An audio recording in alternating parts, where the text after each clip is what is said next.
everyone. Welcome back to the Keep Your Torch Lit. I can't believe it's the finale of season 3. I am Sarah. Woo! Wow!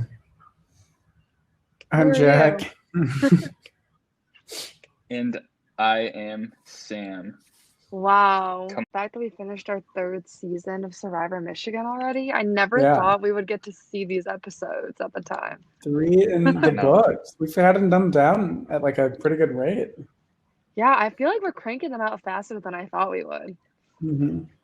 I was almost going to say, like, crazy that we've almost finished our 3rd season of Keep Your Torch Lit. Yeah. Like, the way that it started, kind of, Sarah had this idea, and you were like, yeah, like, this could be, like, a fun, like, why not just, like, do a little podcast and, like, it's for fun and see if anybody listens to it. And we were just like, okay, yeah, it'd be a fun little thing to do for some episodes of season 1, maybe.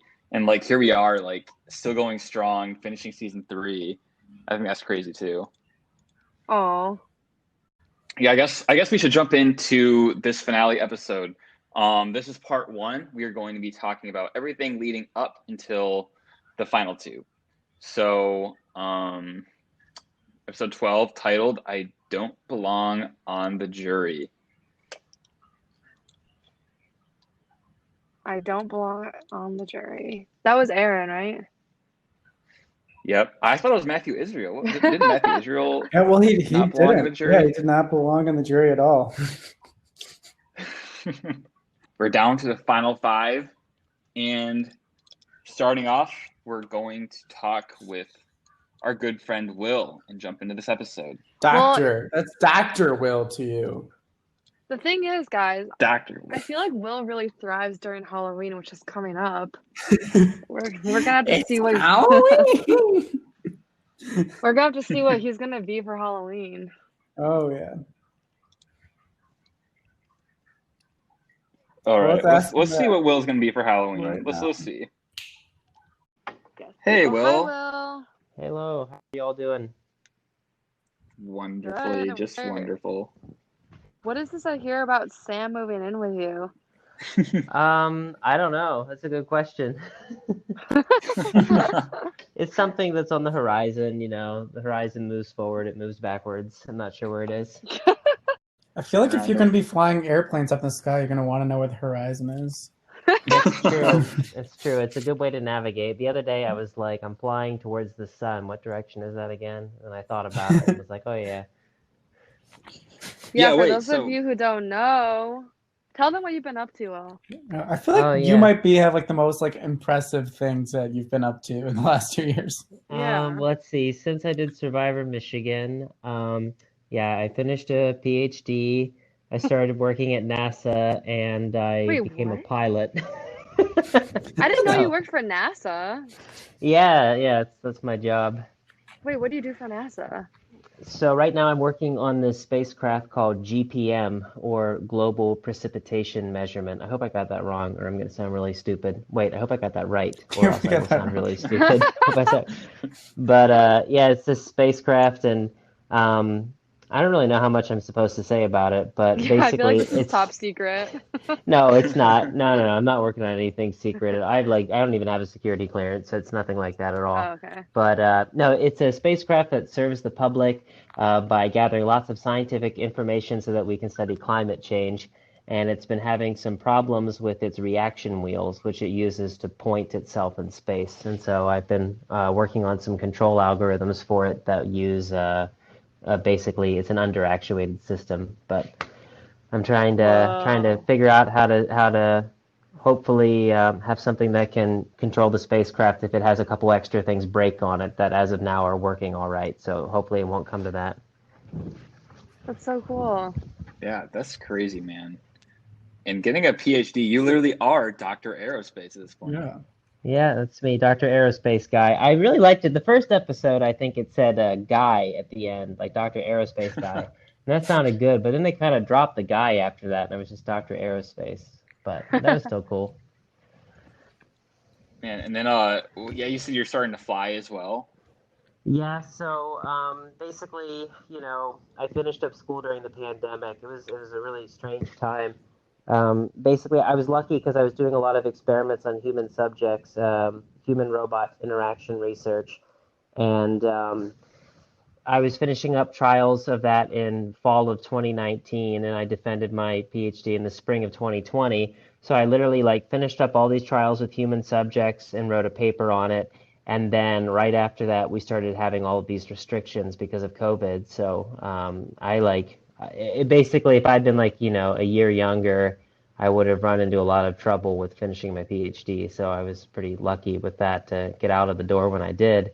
And then I spent basically the whole summer of 2020 focusing on taking private pilot lessons, which is very expensive, apparently. So if anyone out there is interested in pilot schools in Michigan and they want to learn more about it, they can, I guess, shoot me a DM or something. But yeah, so I'm hoping to finish that up this month, and then I just would be cool to be able to rent like a small plane and fly to visit my parents or like go up north for ski trips and stuff without having to drive. Dang, that's awesome. You could fly over to your spacecraft and start like fixing doing the control algorithms. Yes, that's how it absolutely. works, obviously. That's definitely how it works. You could fly over to Fiji and like try to find like where they're playing Survivor. I could, but I'd have to stop a lot of times to refuel. It'd be a real pain. Yeah. But I was actually reading because I was curious about this, like if it's possible like to fly outside of the U.S. to like say to Jamaica or something. And I was reading that like if you fly to Jamaica in like a small private plane, you have to pass through Cuba's airspace, which apparently is legal as long as you get special permission from like Cuba's government. Like you fill out these forms a few weeks in advance that are like, okay, I'm going to be passing through your airspace at this date and time on the way to Jamaica. Like, did you approve me for that? I don't know. Wow. That's it. Dang. Yeah. Yeah. Knowing how to fly aircraft will be especially important during the war of Ben versus Will. You have extra weaponry. Yeah, Ben versus Will. Yeah, I guess we should probably talk about some Survivor stuff too. Yes. Oh my gosh. Ben versus Will. Ben I feel versus like Will. you guys had the most up and down relationship ever. Like you were BFFs at first, and then it just went sour. We were like pretty good friends at the beginning. I mean, Ben has one of those, magnetic personalities where he's very good at telling people what they want to hear, I think, in order to like appease people, and he's very talented at that. And he's a great guy. We got along really well at the beginning. But in the end, though, I feel like a lot of our falling out was my own fault. Like, I sort of like learned from Survivor that I'm a very emotional person, especially even watching it back now, and since then, the last couple years, kind of like reflecting on myself, I've realized that I'm just so driven intensely by my emotions, which can be powerful in a positive way at times. Like it helps me succeed and accomplish the things that I want to do. But now I've sort of also looked back and been like, wow, I can also like lash out and destroy people, if I want to like assassinate someone's character in order to get by, like it can fucking happen. And I don't like that part of myself, so I'm trying to kind of, take things a little easier. Man. Yeah.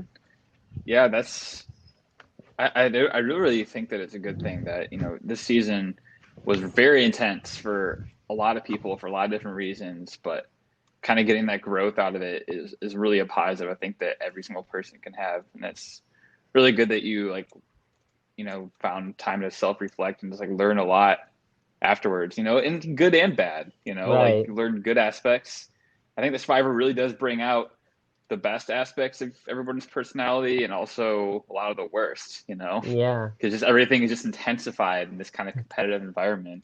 It did. It got intense. And I mean, looking back on it, I guess what, really kind of sparked the whole Will versus Ben war that happened was that basically I was acting kind of crazy during weeks maybe 3 and 4 or so of the game. Like basically after we voted Nicholas off of Tormenta, we really didn't do very much for about a month. Because we didn't go to I think those 2 really intense tribal councils after that. And so I had a lot of free time on my hands to spin my wheels and kind of go crazy. And, just like Yeah, lots of late night texts. I'd send things out like running scenarios with people, and it would kind of rub people the wrong way. Like it probably rubbed Chloe the wrong way, and Jesse and Ben to some extent.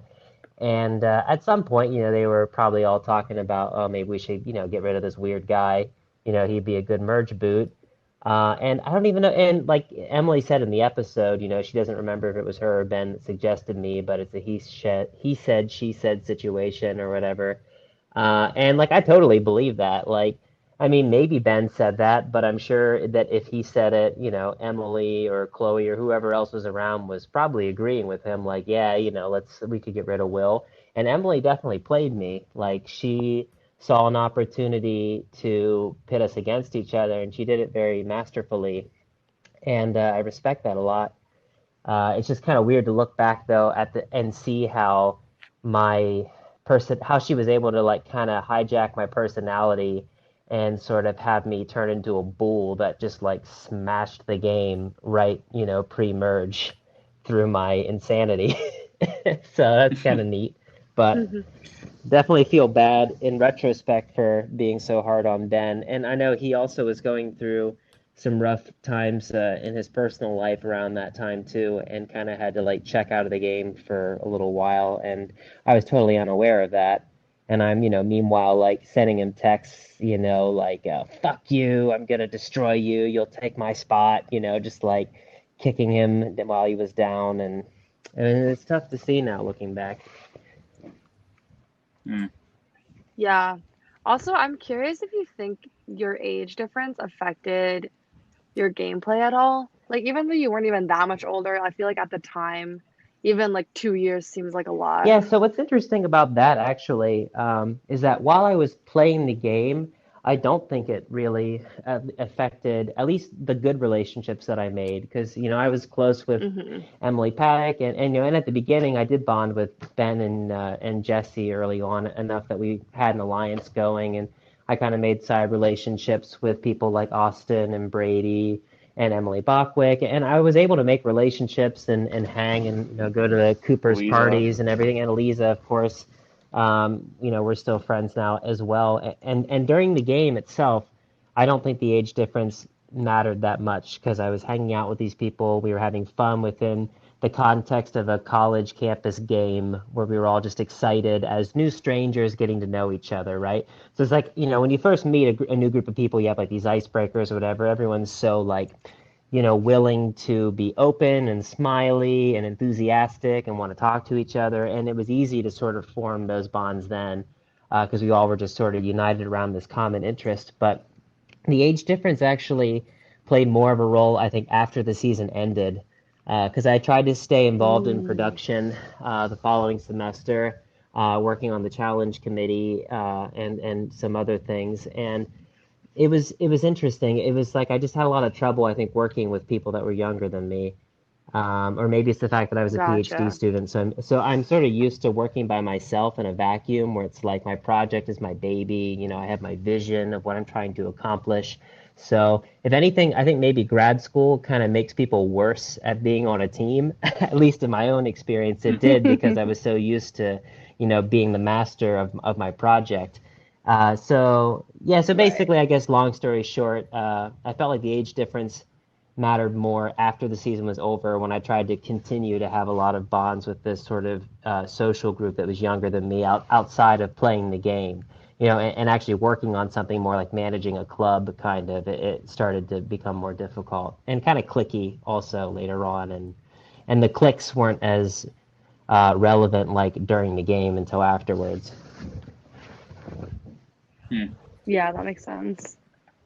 Yeah, social dynamics brought on by Survivor are just really interesting because it really does bring together a large group of people that generally would probably not be interacting in day-to-day life or, in any other club on campus. And all of a sudden, everyone's thrown together on a season where they're forced to hang out for, months. And then they're all on production together, which is the part that isn't really captured in film, but it's like all the stuff that happens in all these seasons. It's just like it doesn't like it just like ends when the season ends. It really is interesting how yeah, everything They evolves. could probably over make a years. reality show about Survivor Michigan production, you know?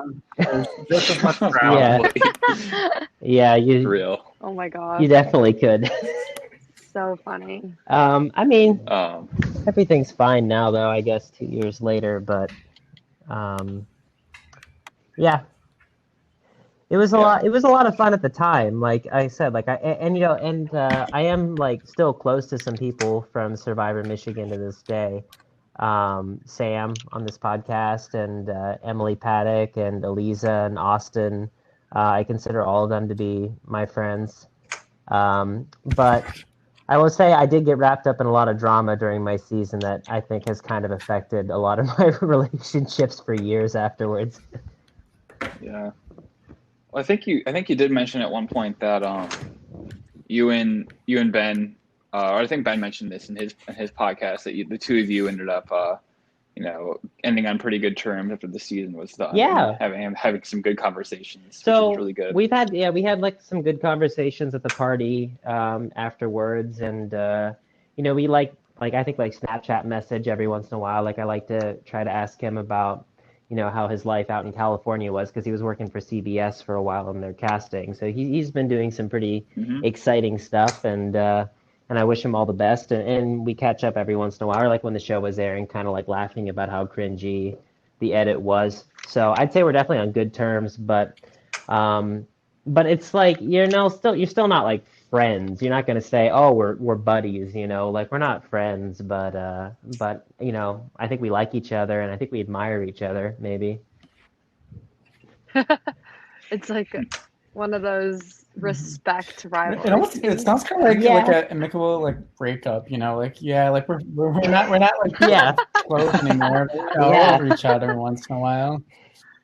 We've Yeah. gone our separate paths. No, that definitely sums it up. He is sort of like an ex. I definitely see it that way. That whole kind of like it's like you check every once in a while and see what he's up to on Snapchat. Like oh, Ben, oh, I remember Ben. Oh, I hope he's doing We had well. some good times.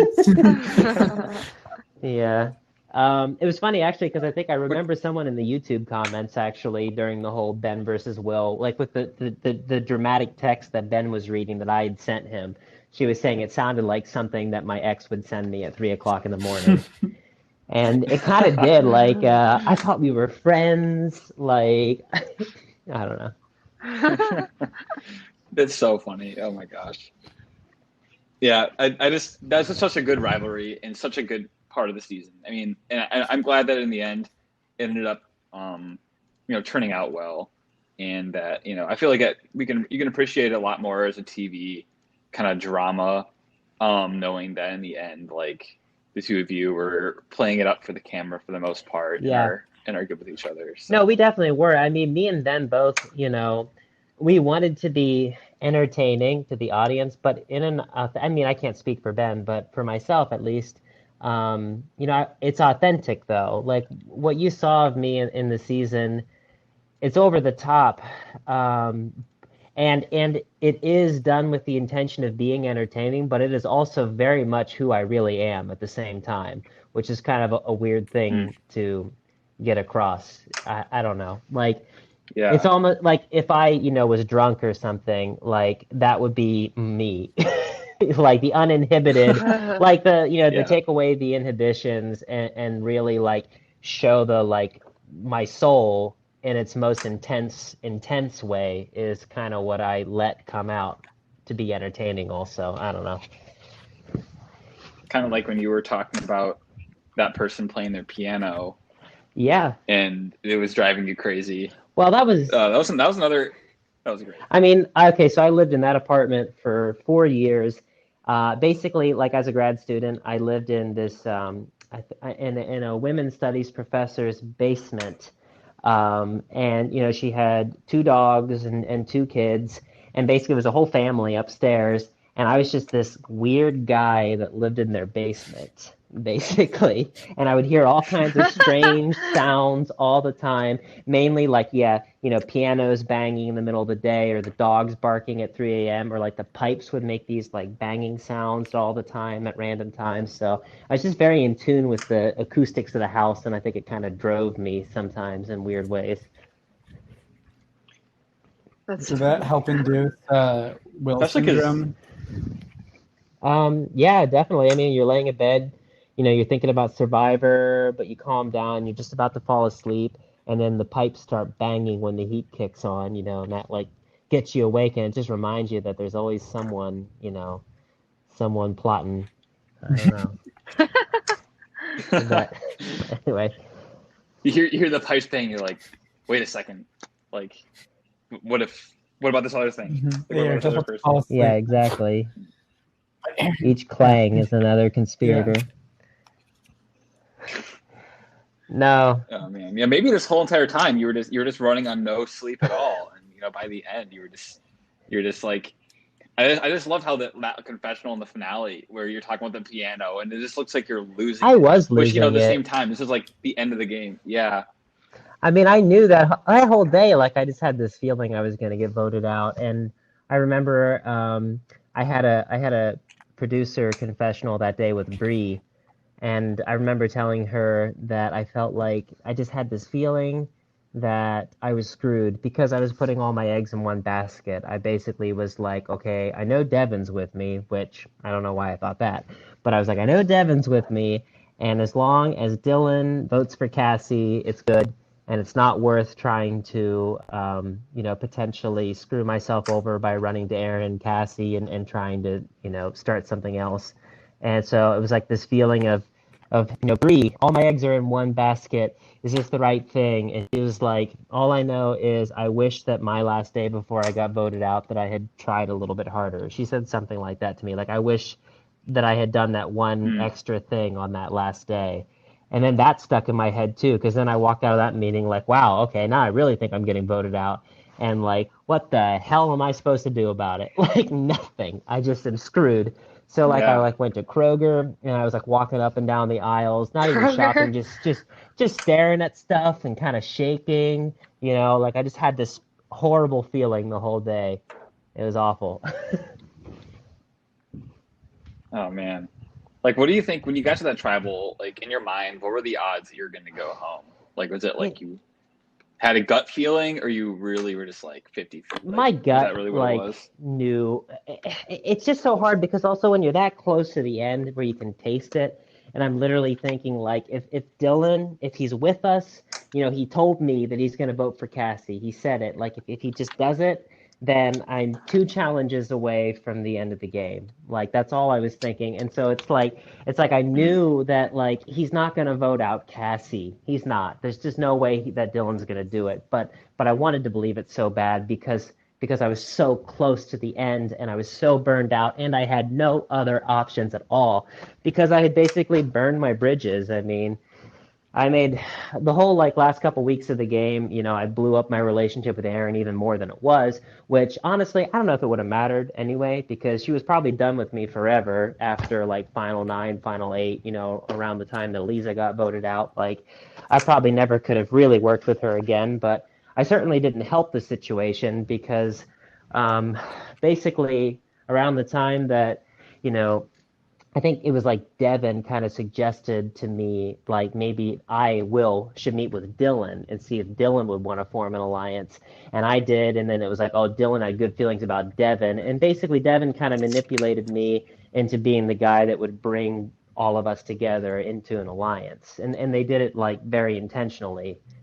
And at the same time, they also sort of pushed me away from the idea of working with Erin. And I don't think it really made the edit, but basically there were a lot of conversations I had with Devin during the last few weeks of the game, when Austin got voted out and Brady, and after that, where I was suggesting this other idea of going with Erin and Brady, like maybe we could work with them against Dylan and Cassie. And Devin would just so subtly be like, no, that's not a good idea. Erin burned us. We can't trust her. Like, I have this better feeling about maybe a Dylan situation, right? And so he just kind of just steered me even more so away from Erin the last few weeks of the game, which once again, probably wouldn't have mattered because I think she was pretty done with me.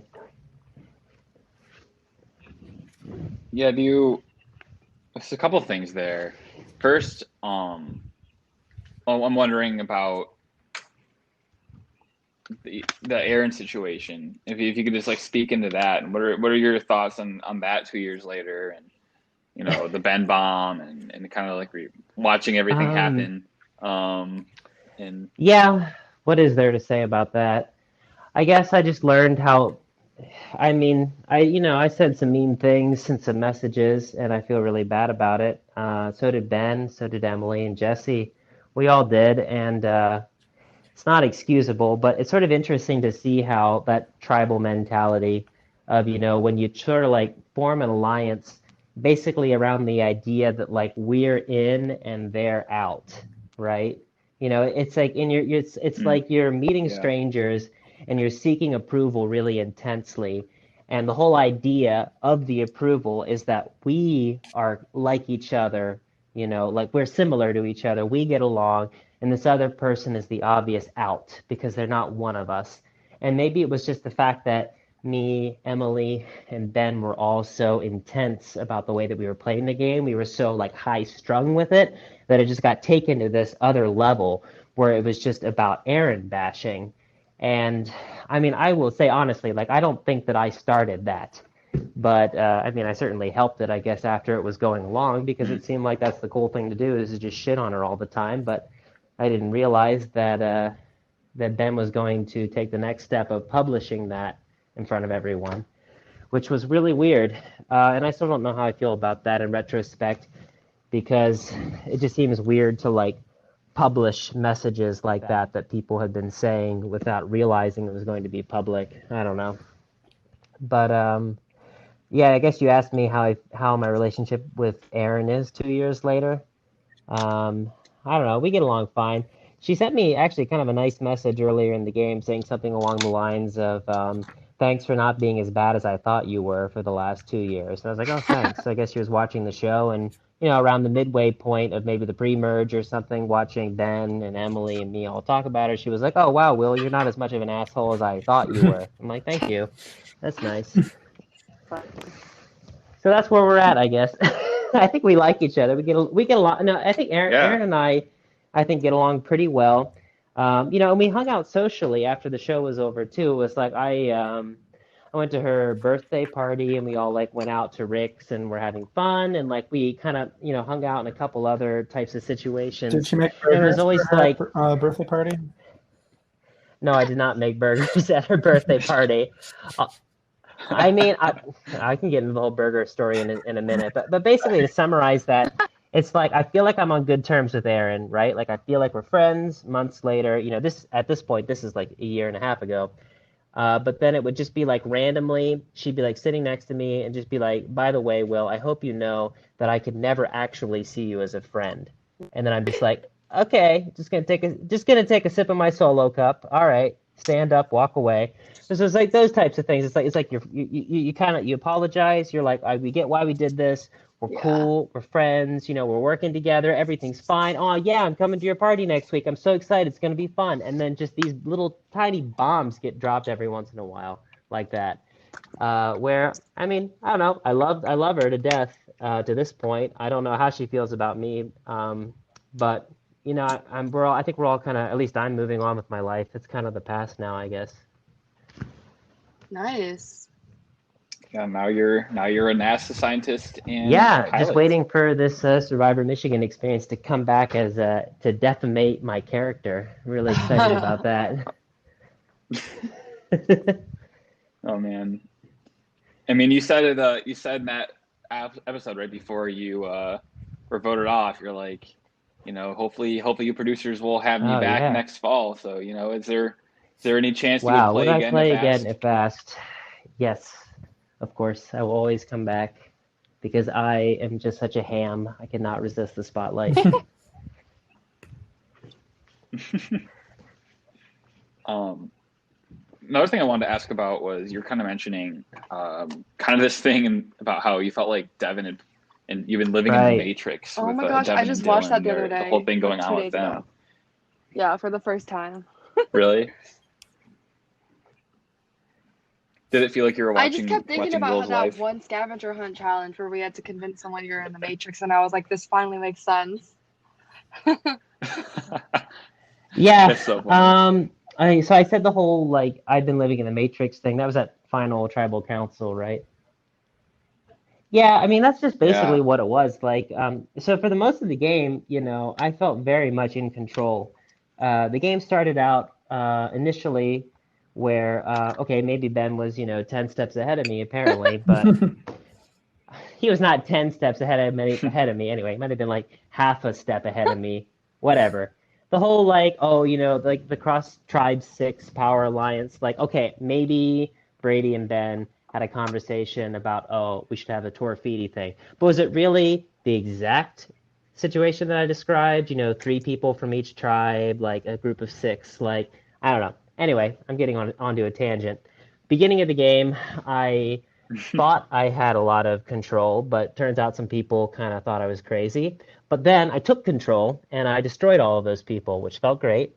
And then I had a lot of power after that going into the merge. And then I kind of had all of that power taken away and was sort of at the bottom of the totem pole around the time Eliza got voted out and basically was just holding on for my life after that. So I think the fact that for, the first, say, 60 days of the game, I felt like I pretty decently knew everything going on, like stuff like oh, Dylan is really close to, I guess, Sarah, and then Sarah got voted out. Chloe and Sarah don't like each other, and then Cassie's kind of moving between the groups. Like a lot of this stuff, I knew a lot of the dynamics going on in the game. But then I got to that point with Devin and Dylan at the end where I had no idea what was going on. Like the entire dynamic of the game after probably around the week of Final 8 afterwards, I just had like no idea, which kind of sucked, I guess, to sort of figure that out at Final Tribal Council, which was the whole Matrix thing, to feel that I'd actually been manipulated that well. Yeah. I mean, watching back the edit now, like, and seeing kind of the whole thing happen, did it change your perspective at all? No, I mean, the only like difference from the edit that I think I had, other than being like, wow, I really am, very emotionally driven and need to calm down a little bit in my life. Other than that aspect, as far as regrets go from watching the season, I thought it was interesting to see Cassie approach Erin around final, I guess was it at Final Four, saying, "Hey, I think that Devin and Dylan, are secretly in an alliance," and Erin like laughs at it and confronts Devin about it, and he laughs about it. That whole thing, right? It's like if Cassie and Erin had just, or if Cassie had approached me about that, even like a week or two, or just a couple days before, like I feel like that would have really hit me, and I might have started to see the weird dynamic between the 3 of us. But like it never even occurred to me that they could have had a relationship, just the 2 of them, before I was there. And I think my big regret there is that I didn't have a better relationship with Cassie, because after say Final 8, I had a relationship with everyone in the game pretty much except for Cassie. Like I formed the relationship with Dylan around the time of Final 7, because after Eliza got voted out, I was like, shit, like I need a new strategy. And that was kind of when me, Dylan, and Devin formed of Mumps and Men. And at that time, then I really did have a relationship with everyone in the game except for Cassie. And I never did anything about it. And maybe if I had tried a little bit harder there, maybe she would have just thrown out that random idea. Hey, I think Devin and Dylan are closer. Could have been interesting to think about, but I don't know. That's the big regret. If me, Erin, and Cassie could have gotten something going, but I don't know. Cool. Yeah, man. Yeah, oh, yeah, hindsight's 2020, So we're gonna so just to finish it off here, and I guess you kind of already touched on this, but yeah, just what did you come away with from the whole experience? What does it mean to you? To me? Well, it means to me that you can get really far on pure adrenaline and emotion in life. I think you can will a lot of things out But Good one. no, but I mean that though, really. But at the same time, that I think that you have to be careful when you get caught up in your passion when you're working on something because sometimes you can let that passion cause destruction along the way to what you want to accomplish. And I wish I had sort of seen that better, I guess, going into the season, that you can play your heart out while still remembering that it's a game and that it's, not real and that you do have other things going on in your life, not to let it consume you so much and to just take a step back and kind of look at things rationally without having the emotional investment. I think that's what I want to try to take from this season. Amazing. Damn. Wise words from Dr. Aerospace Guy. All right.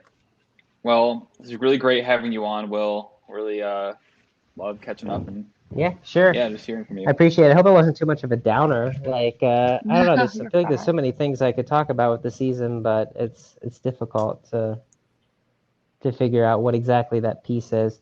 I guess, oh, damn it. No, my biggest regret is if I would have just made it one more week. I was so good at game trivia, which really disappointed me about the Final Four challenge because it was like, what day was this person voted out? Like, what sequence did this thing happen within Survivor Michigan season 3? Like at that time, I knew everything, and that's why I just wish I would have really gotten the chance to compete in the Final Four challenge. So that was a big sad moment, I guess, for me. Oh. Well, you never know. Maybe there will be a future season and a future trivia never challenge. You never know. All right. Well, thanks for joining, Sure. Will. Thanks, Dr. Will. Yes, thank you.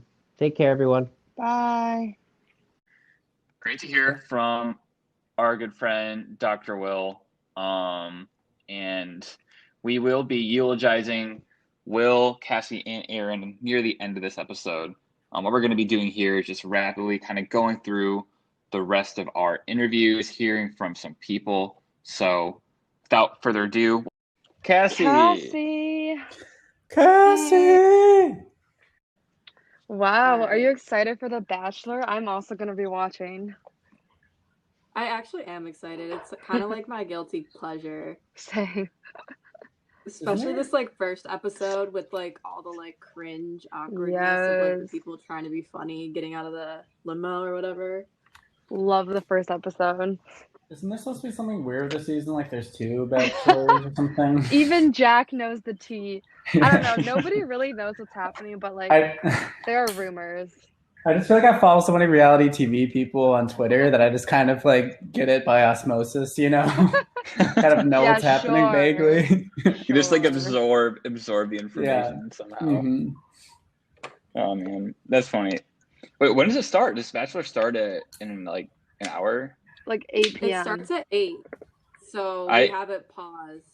Oh damn! See, I don't know time zones anymore because I'm always in a different time zone. I'm just at this point, I just don't know when anything starts or ends. It's just how it is. Where are you right now, Sam? Minneapolis. Nice. Oh, interesting. But I was in last week. I was in Arizona and Utah and Nevada. So this is the 5th state I've been to in 6 days. So it's been quite a time. That's a lot of swing states during the pandemic.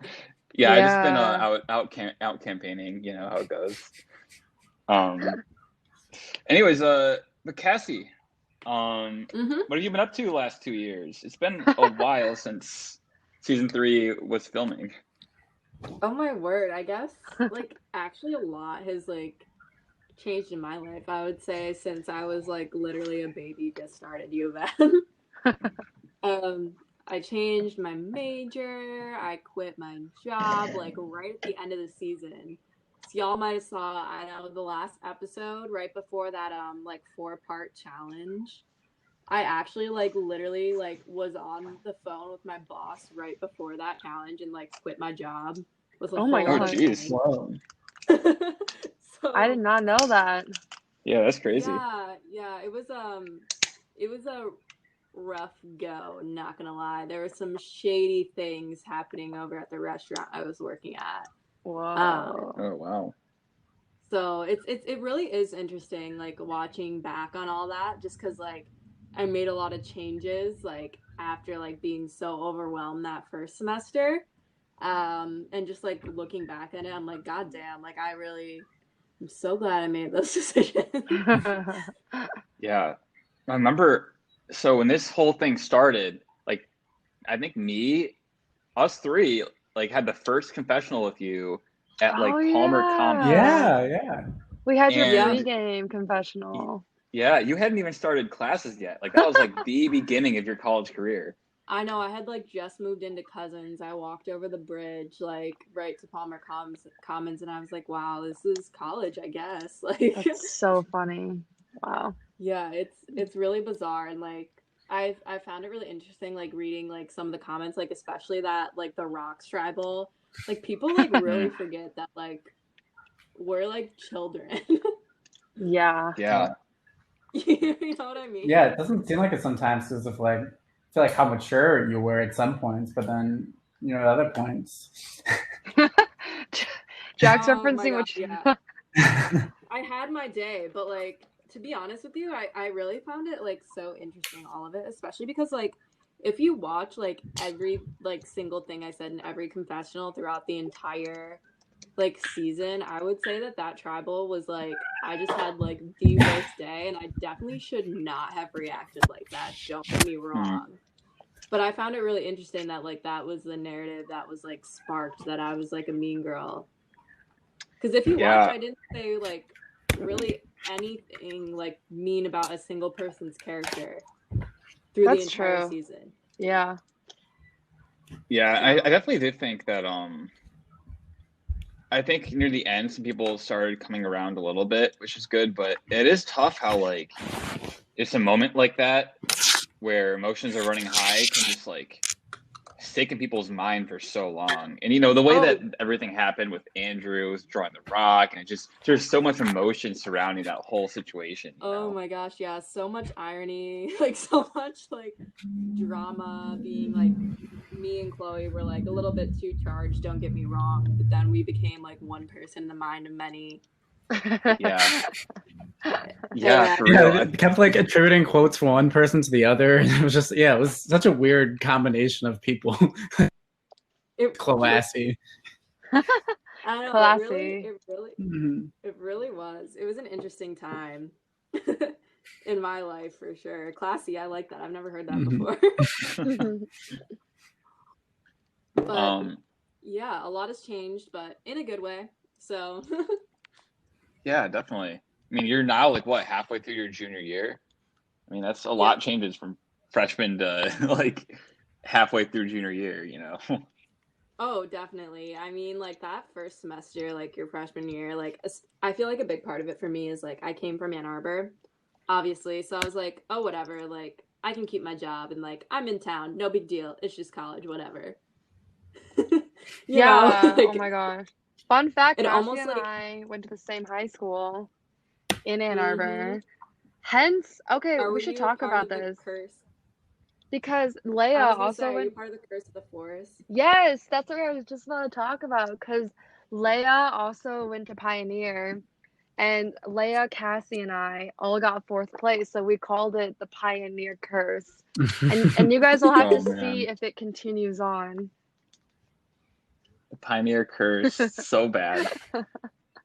Yeah, Sarah, did you like relate in any ways, like when you first got to Michigan, like since you were from Ann Arbor, you thought it'd be like way different than it ended up being, because you're like, oh, I'm from here, like yeah, I guess it's gonna be like the same as high school. Like, No, I didn't think it would be the same as high school, because like living on campus is a whole different experience. Well, yeah. But I think it was a lot. It wasn't like exactly how I imagined it. It was definitely a lot more fun than I thought it would be, I feel like. I don't know why. I really enjoyed it. But I'm reflecting back on all 4 of my years. I can't even really distinguish freshman year anymore. Freshman year is a crazy year. Yeah. It really is. Living in the dorms, roommate, right up in your bubble. Yeah. Well, yeah, and having a job freshman year, that sounds really Yeah, hard that's the too. thing. Like I I could wasn't not have handled working. that. Yeah. Yeah. I mean, in hindsight, like you learn your lesson. Like I felt like I had to do it because like I needed to like pay to go to school. But like in reality, Right. I think if I like would have done it over again, like the money that I made, like I probably would have rather have like been like frustrated later on and taken out like a bunch more loans than like do what I did. Because I worked like 40 hours a week. Like it Dang. was it was not it until like midnight, Wait, 3 nights a week. That's 40 crazy. hours? That's like a full-time Yeah. job. That's Yeah. insane. That's Yeah. what, So college like itself is a full-time job. Yeah. Survivor yeah. is basically a Yeah. So I full-time think job. Yeah. yeah, I think that's what like I know like a lot of people experience this, but a lot of people like look at like their schedule and like, oh, I only have like what 16 hours of class. I have so much time. It's like Yeah. that's just Yeah, not yeah, it. it's true. So I definitely fell So victim to that. So I guess if like anybody is listening who's going to college, like no, you have way more school than that. Yeah. I Yeah. promise I mean, you. did college get a lot like did your experience get a lot better once you like quit your job and started working less than 40 hours a week? Oh, 100%. Yeah. I once like that happened, and honestly like Survivor ended too because I would come straight from work to Survivor like 99% of the time. Like I was able to like cut out and like everything, and then I slowly added it back in my second semester. And so lessons learned, right? Yeah, absolutely. Now I work as like a personal trainer through Rec Sports, so it's a lot more relaxed. It's much nicer. Whoa. That's cool. Huh. That's fun. Yeah, it is. I Um, enjoy it. yeah.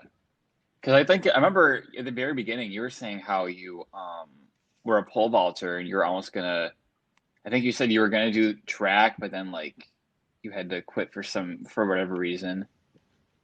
Yeah, I was thinking about doing track for a while, but it just wasn't it didn't end up working out because I had to work, Yeah. obviously.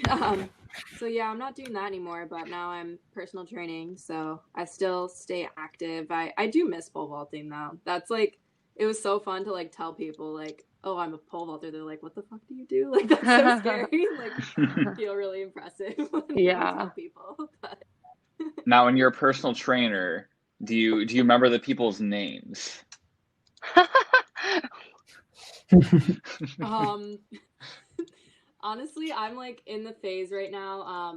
It was a little bit weird because I got my certification this summer. So right now I'm going through like observation and stuff through Rec Sports just because everything is so bizarre with COVID. But I hope I will be able to remember their names. It'll probably take me like 3 times and I'll have to peek at their paperwork. I'm not gonna lie. Oh man. Yeah, that's like something in my life that I'm still working on. I'm not gonna lie to you guys.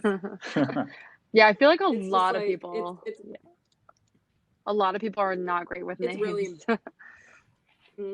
it's really embarrassingly bad because I can tell you like all these random little facts about all these people. Like in the first like name challenge we had that week, I was literally writing like this guy's in grad school, like he does this as his major, but like what is his name? I have no idea.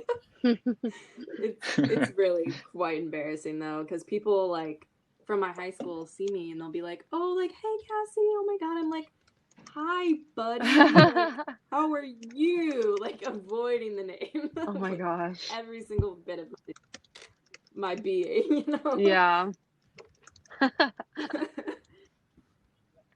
Yeah, so let's talk about that challenge. That was so you had Mhm. the 2 name challenges. The second one was the final 4 where basically you guys needed Erin to lose the challenge. Yeah. So Yeah, I was. yeah, how did it feel coming out of that? Sorry, go ahead. I think if you look back at the episode, like our faces really say it all. Yeah, it was so funny. Oh We man, were all.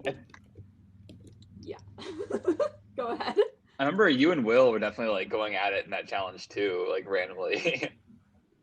Like I remember I Yeah. was there filming and you were just like, and Will was like, it's fine, it's fine. I know you're gonna vote me off next anyways, Cassie. Yep. It's really interesting because like Will was like so serious about everything in the game. And I think for me it was like almost a little bit off-putting. Um, if that makes sense. Like I was like kind of messing around, like trying to look at people's papers. Like I guess I like kind of looked at it a little bit more lighthearted. And I remember he would get so in every challenge. And like there were like multiple times like other challenges too where he was like, well, that's not how it works. I remember that one where they like where Brady carried me on his back. Oh yeah. And we won in like 2 seconds. He was like really mad after that too. So it was really interesting. Like he was like, oh, you're gonna vote me out. And like honestly, like yes. And I think it was off-putting to him and he was a little off-putting to me because I think we were both pretty honest. Like I'm we pretty sure probably Will. I'm sorry? Yeah. I was gonna say, like, I'm pretty sure Will views the game as like life or death. Like, which is funny. Like, I think that like, yeah, you're saying you view it like more lighthearted, and for Will, like, even by watching those videos of Will versus Ben, it's like the two of them are treating it like this is my life right now, like so intense.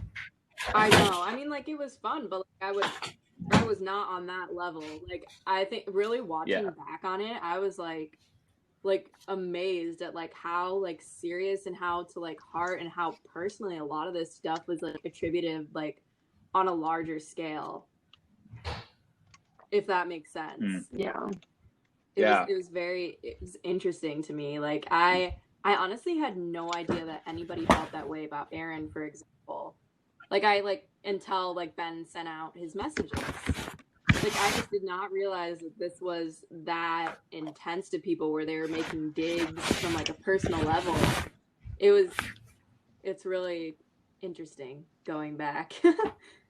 I don't know if I answered your question also. I'm sorry. No, you're fine. It's just kind of like the whole podcast, just getting your thoughts out, anyways. So Yeah, no, that just was an interesting challenge. yeah. And I think me and Will did butt heads just from like the standpoint of like I think we were both pretty straightforward with each other, which almost didn't mesh, if that makes sense. Oh yeah, definitely. Yeah, that's the thing I was wondering too. Is like so like after Will got voted off, but did you ever regret it afterwards, or ever think about like what if you, Will, and Erin had like done something together? Like kind of like have you ever thought afterwards about the game, like what would you have done differently kind of around that after Brady went home? After Brady like went home. Yeah. Or what do you think that where do you think that your game went wrong, or like what you would have I know exactly done differently to make it to the end? Honestly, so it's interesting because when I was looking at my end game, I thought a lot about like what it would mean to go to the end with each person.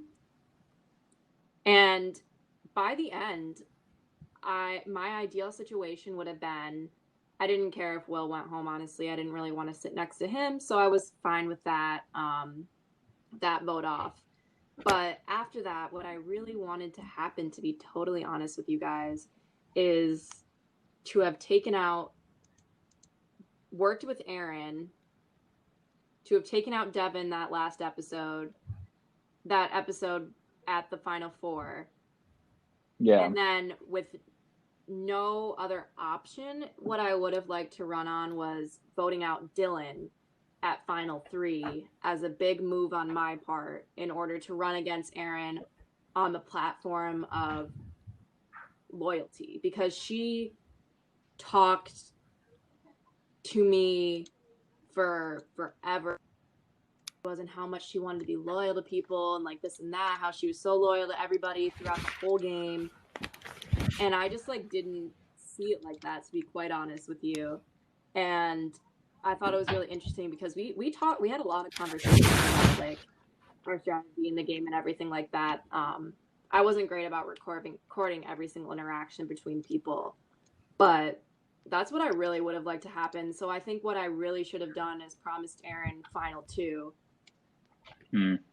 And I just don't think I meant to. I thought that was getting across clearly, but obviously she didn't get that message, and I think I should have explicitly said, like, Erin, I'll take you to final 2, you know. And I think that was like my biggest mistake in the game, because if I had said that, I'm sure the game would have been really different, you know. Yeah, because it definitely does seem like at that point Erin was just like, excuse me, you know, Devin and Dylan both promised her final 2, and you hadn't. But also, Erin was really afraid, I think, of you and Dylan being like still being a pair in the final 3. Yeah, do you think that? So in that case, if you would have promised Erin final 2, do you think that would have been a tie at final 4 between you and Devin? Like that Erin would have voted with you against Devin. Yeah. You think that Dylan would have still voted for you? Yeah, I don't know. Like, when I look back on it, I think because I was backed into that corner, the only way to like truly make Erin feel safe would have been to say, like, I did say, like, I'm cool with voting Dylan, but I think I should have like maybe came with that out of the bat, because I knew before going into that meeting that all she wanted to hear is like, take me to final 2, you know?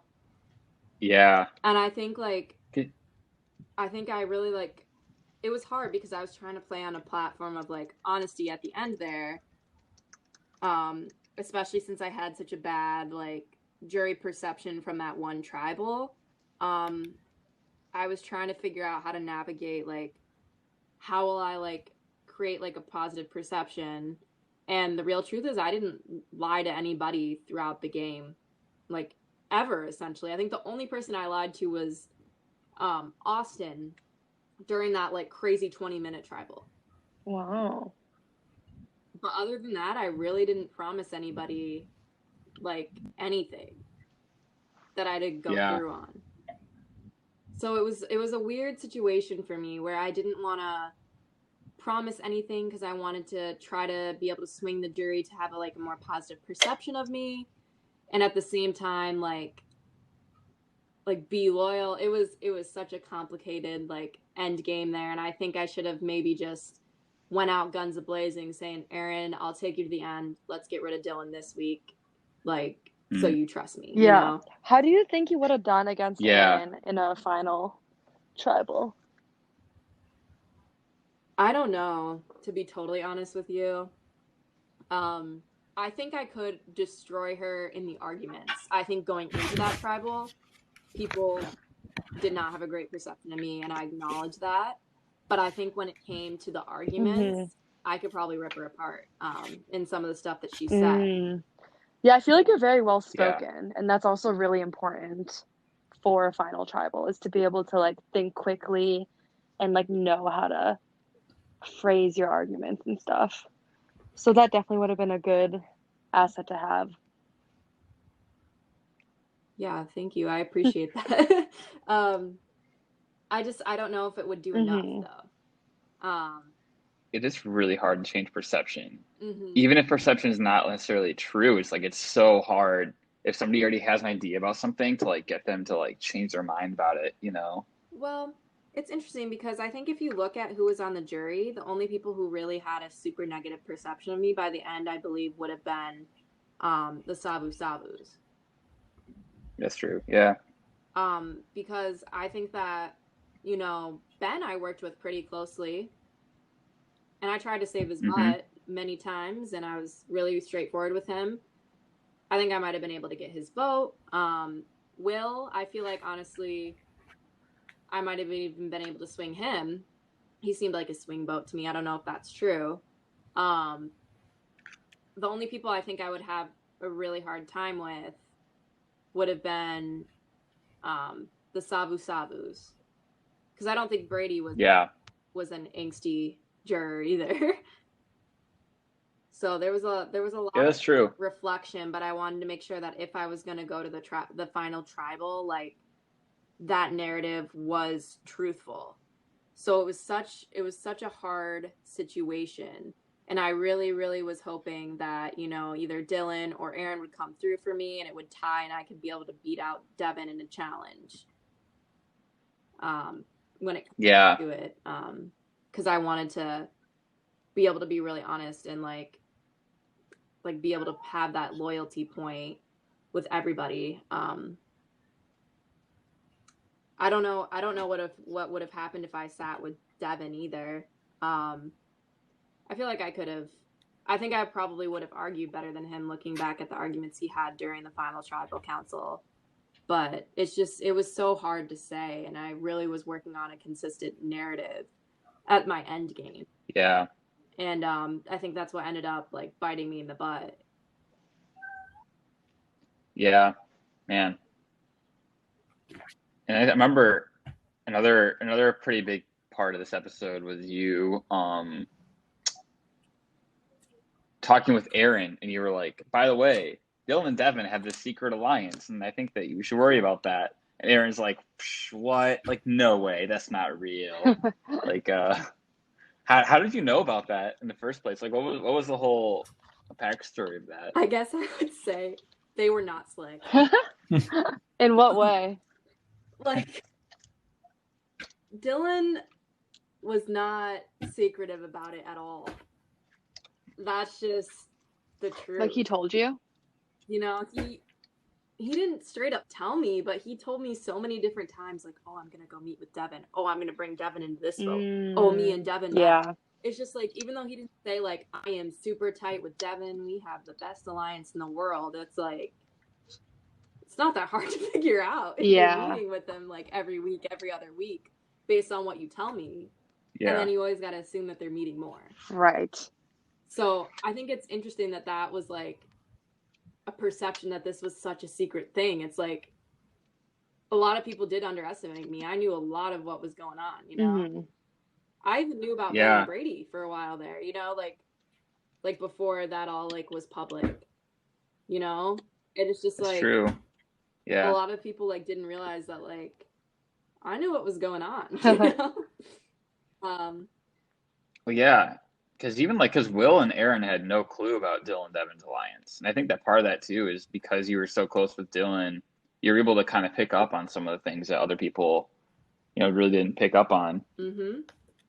Yeah, I mean, I knew more than, like I said, I knew more than people realized. And it's really interesting, like I said, looking at the way I was framed and everything. But I played a pretty honest season, and I think that ended up like working out really well for me for the vast majority of the game. Like even Brady, the week he got voted out, he's like, oh, Cassie's been loyal to me like the whole game, even though I'd stabbed in the back 3 times before that. It's just like, it's very interesting. I was continually fed a lot of information from a lot of different people.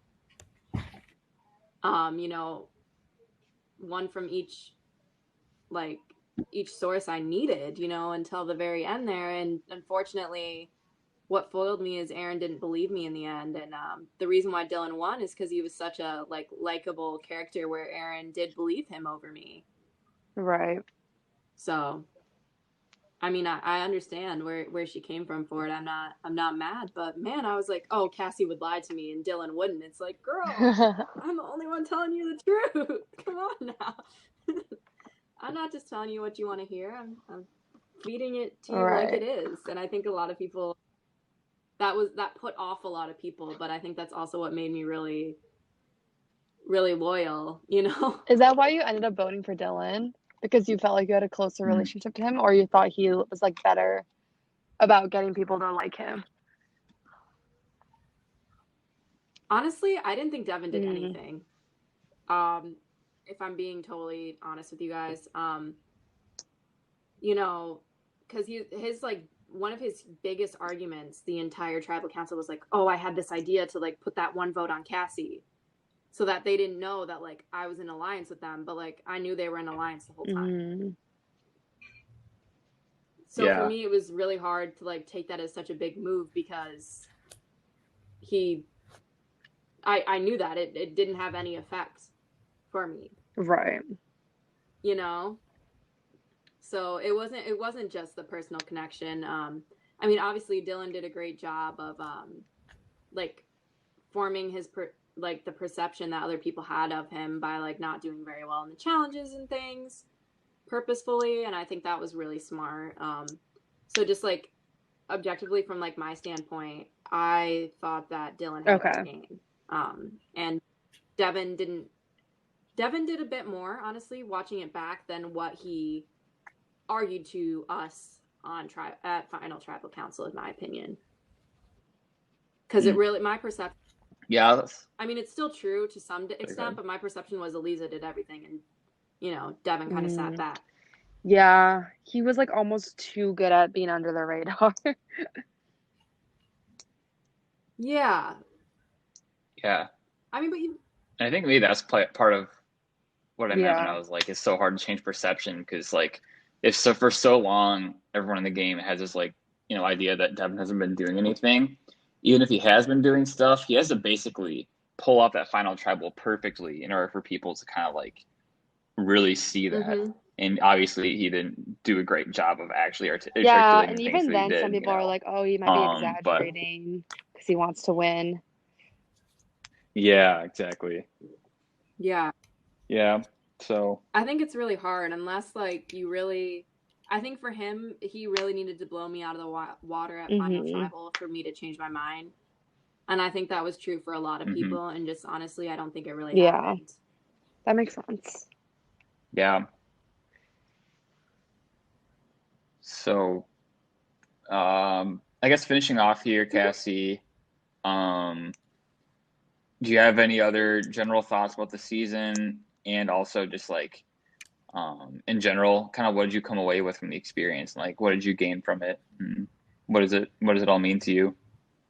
Honestly, a lot of like what I got out of it is, you know, this is going to sound really lame, but I'm a total like Hufflepuff at heart. Like I know like you guys didn't see that at all like during the show, but I think that it was actually very like constructive for me, just in the fact of I really learned that like, you know what, if people are going to make a snap judgment on you from one interaction when they haven't even tried to discuss with me before, they're not worth my time.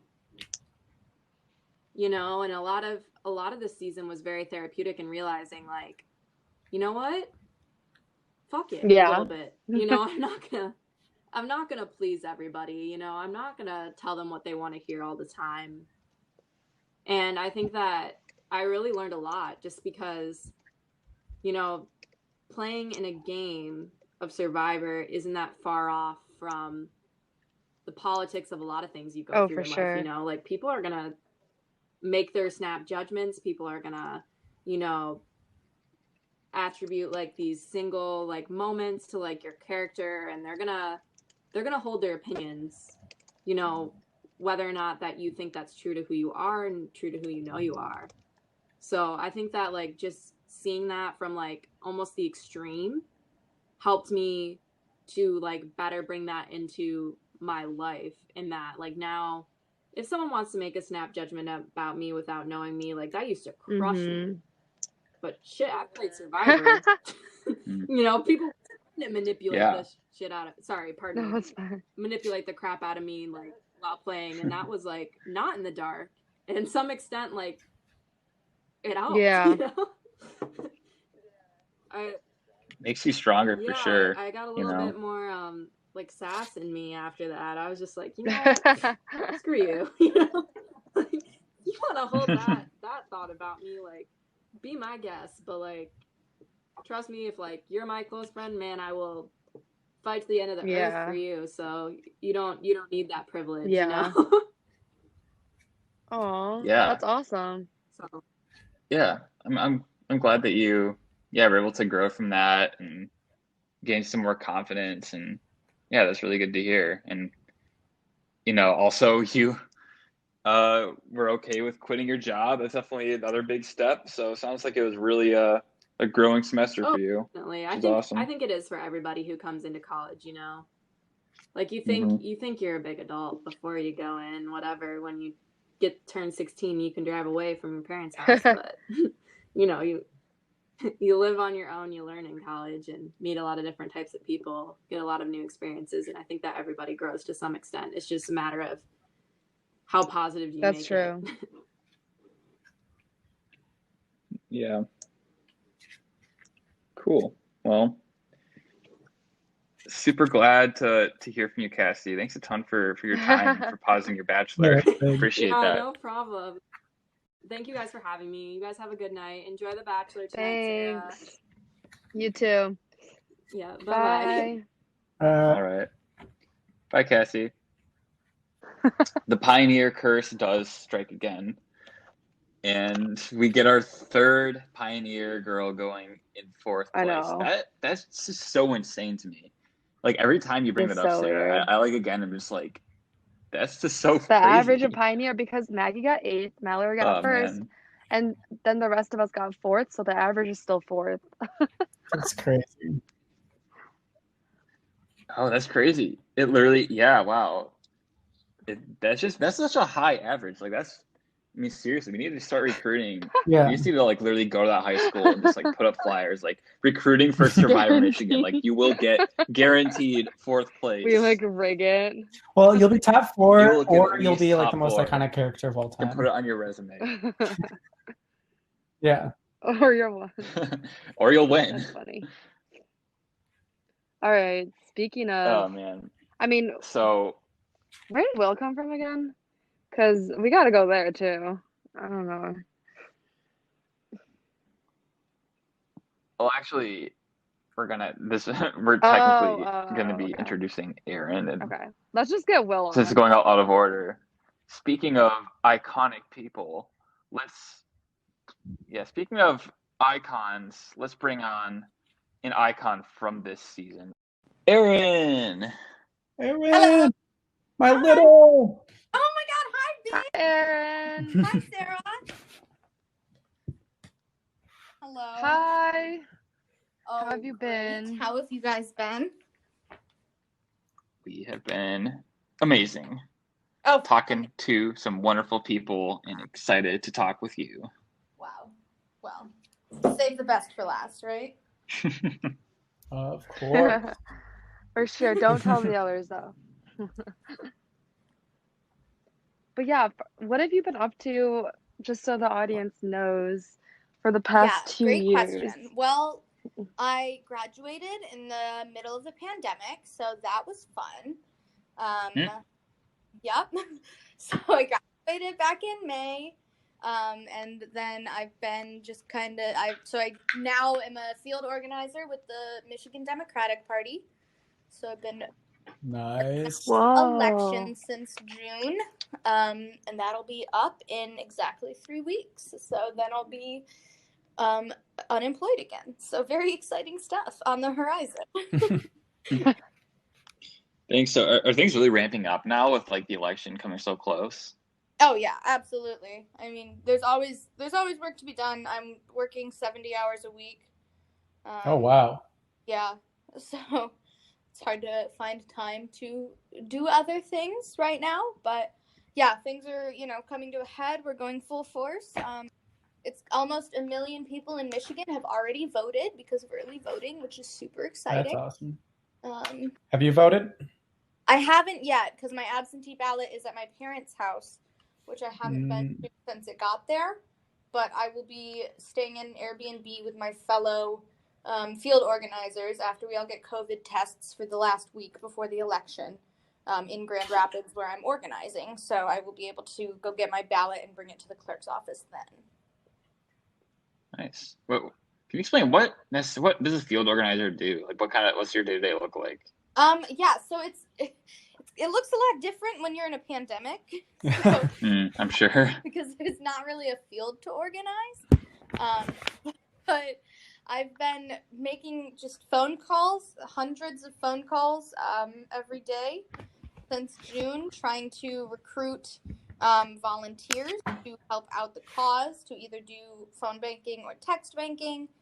So basically, I collect the people who then reach out to the voters on the ground. And yeah, that's essentially my job, just talking with volunteers, managing volunteers.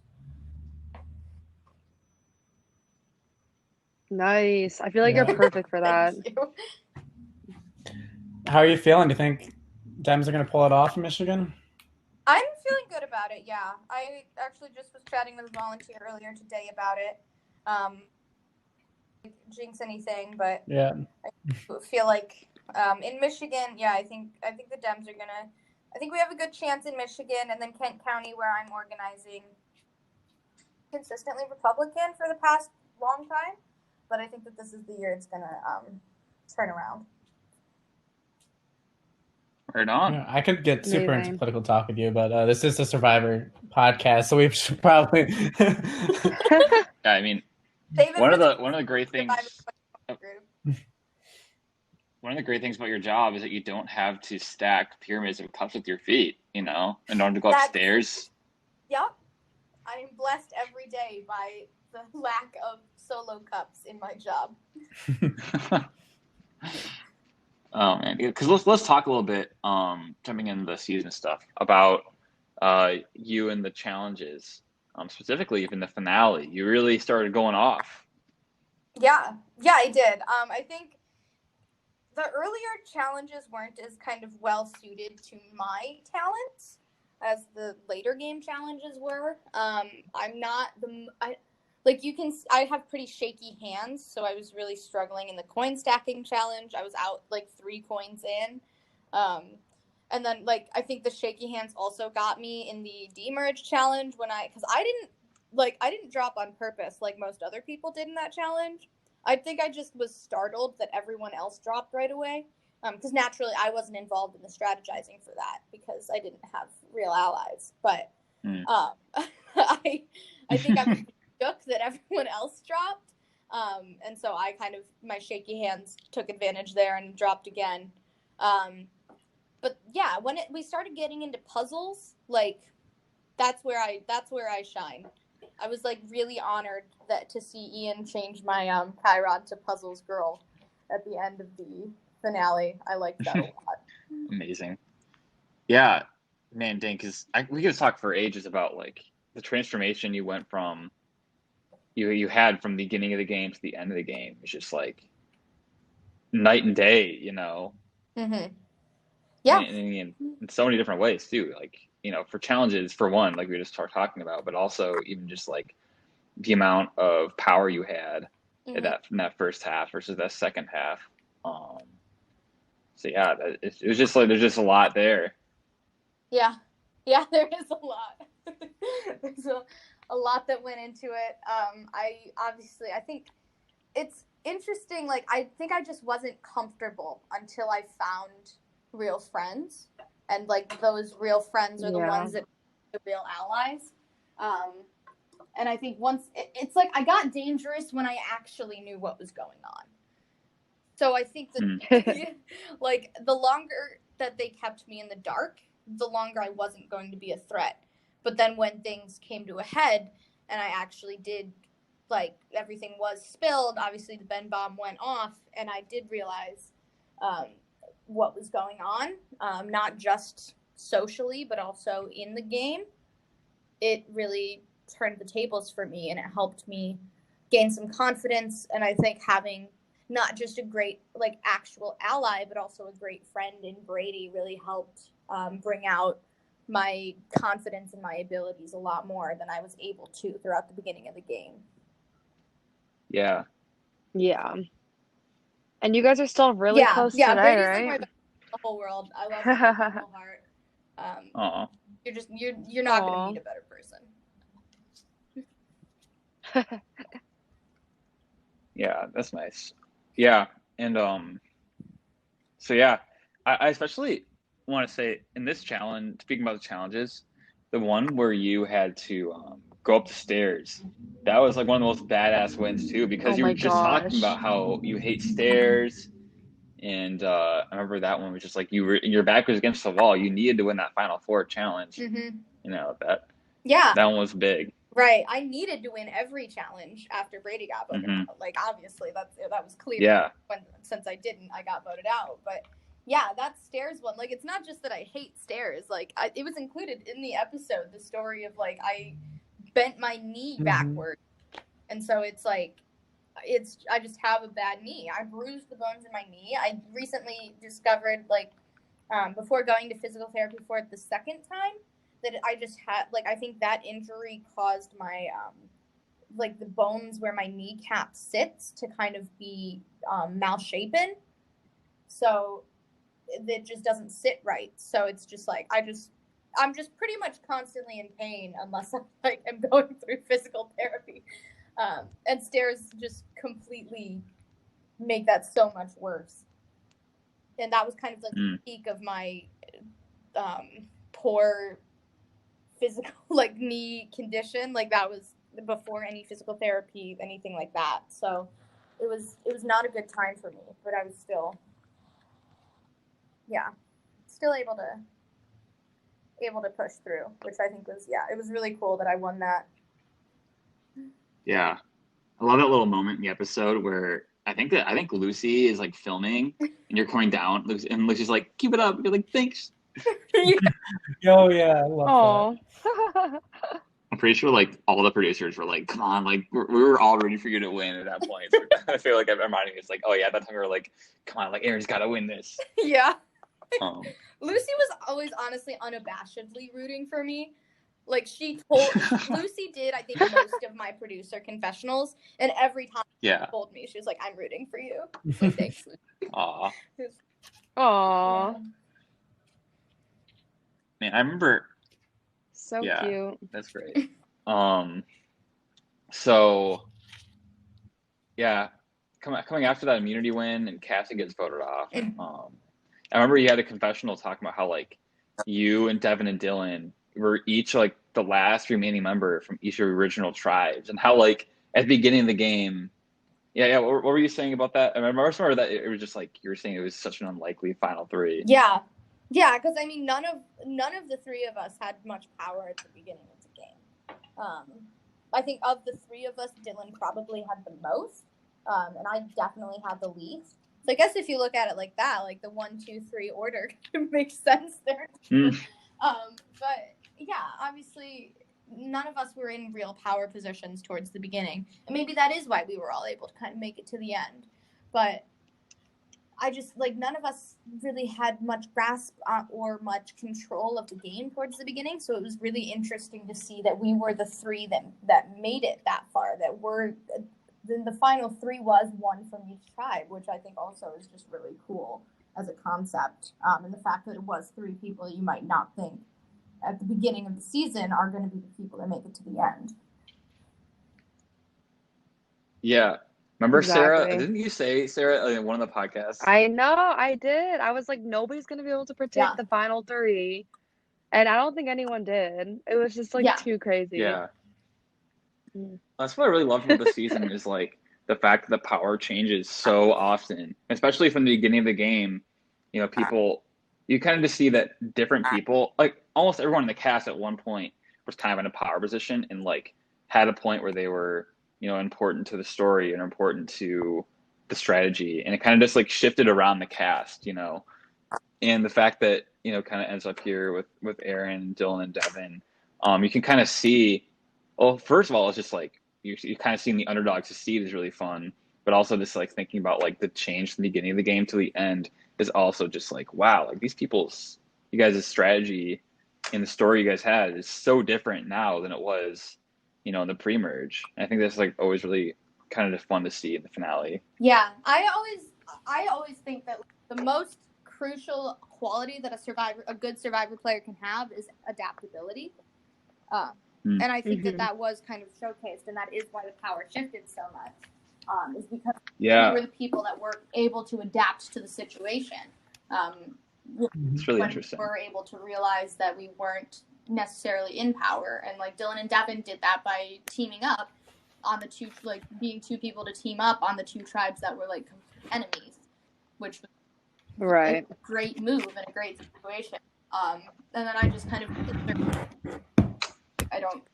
I don't know. I think I was able to take power towards the end, and I did adapt to the circumstances as I received them.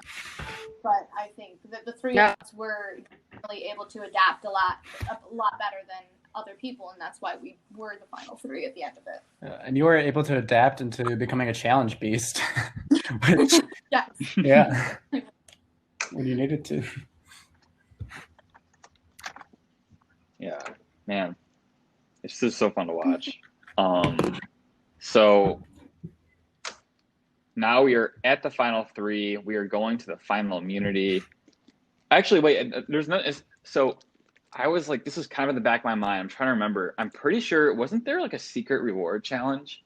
Or not secret, So but like unaired. Yeah, so there was so it was what I think it was what was going to be the final four, like tiebreaker, where they're a tie.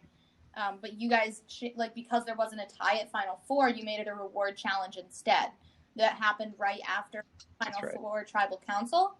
So the three of us, Dylan, Devin, and I, participated in a reward challenge then that was kind of jury trivia. And it was questions about the jury, the people that had been voted out. And Devin ended up winning that, but his reward was like hand warmers. So I think that wasn't necessarily like crucial plot point to the episode. Hand warmers. Yeah, I think he got hot chocolate too, or something, right? So you guys, the hot chocolate was for you guys. Like, we didn't get it on in the challenge. Oh, I got some when I fell off the pole. I went and grabbed some, and then I did like feed it to Dylan and Devin while they were still up there. But that's funny. Yeah. I'm just getting this image from, I don't know if anyone has seen the movie The Passion of the Christ, where like they get the like sponge that they dip in like the vinegar and put on a stick and like feed it to Jesus while he's suffering on the cross. I'm just picturing like Dylan and Devin like suffering on this pole, and Erin's like, "Let me raise this hot chocolate cup to you. Like, take a sip." Like while you're surviving here in this. I don't know. I just got that image in my head. Oh my gosh. Sure. But whatever anyway, you say, like, I Sam. don't know. Maybe Devin had a. Whatever I said. Dylan is kind of Christ-like, I guess. Sure. Weird term. Maybe, I don't know. Maybe that reward challenge did give Devin like a mental advantage. I don't know, because he ended up winning. I mean, maybe it was completely like unrelated. I think it was unrelated. I think the second I slipped off, Dylan knew that like those two were going to be the final two, and he didn't want to be the one to take me out. Mm-hmm. Yeah. I want to. Yeah, he had a confessional that I really thought was interesting, where he basically says the same thing that Richard Hatch says in Survivor Season 1, Borneo, where he's like saying how he wants to lose the final immunity on purpose. That way he doesn't have to make the decision about like who to vote off, because he kind of knew he was going to get taken either way. If you would have won, would you have taken Dylan? Yeah. So really smart move by Dylan, to kind of like put all that, the decision onto Devin instead. That was an insanely smart move. Dylan made so many smart moves, like such underrated, like subtly smart moves that like there's one that comes to mind. This wasn't in the edit. I can bring this up because this was an incredible move by Dylan. Or like it could have been, and I understand why it wasn't in the edit because it didn't actually come to fruition. But it was the week that it was final 8 weeks, so the week that Eliza went home. I was like, we all were going into that tribal thinking that like both Dylan and Brady were going to share, and I was going to be playing my idol on Cassie. Dylan trying to convince me to just give my idol to Cassie before tribal and letting her play it on herself, as opposed to me playing it on her. And he was doing that knowing full well he was going to steal immunity and the votes were going to be on Brady. So that would have ensured that Brady went home that week, because he would have been holding my idol, and there's no way she's going to play that on Brady. So Dylan tried to convince me to give that idol to Cassie before tribal. I didn't do it because I'm too prideful. But like he wanted that to happen. And that is the thinking back on it, like in the moment I didn't realize that, like I was like, well, why does he want me to give it to Cassie? Like, what's the point of that? Everyone knows it's my idol anyway. And now I completely understand, and that is such a subtly genius move. Yeah, because like he very much like Dylan is like, I think even since the very beginning, just like he's thinking a lot more than he lets on. I think that's purposeful. Yeah. I remember how like I think there's a video where like Chloe and Brady are talking about Dylan, and then and Chloe's like, he's not a dumb frat boy. Like, he knows Survivor. He knows the game. And I really think he did kind of like put forth this like goofy persona to kind of like appear less threatening. And he really was like thinking about a lot more than people thought he was. Yeah, absolutely. I think it's just Dylan's personality plays so well to that too. Like, because he does just in life kind of come off as like a doofy frat boy, but he's so smart and so genuine and such a great person that it's all just kind of like hidden behind this like kind of goofy guy persona. And I think that played so well for him in this social game of College Survivor.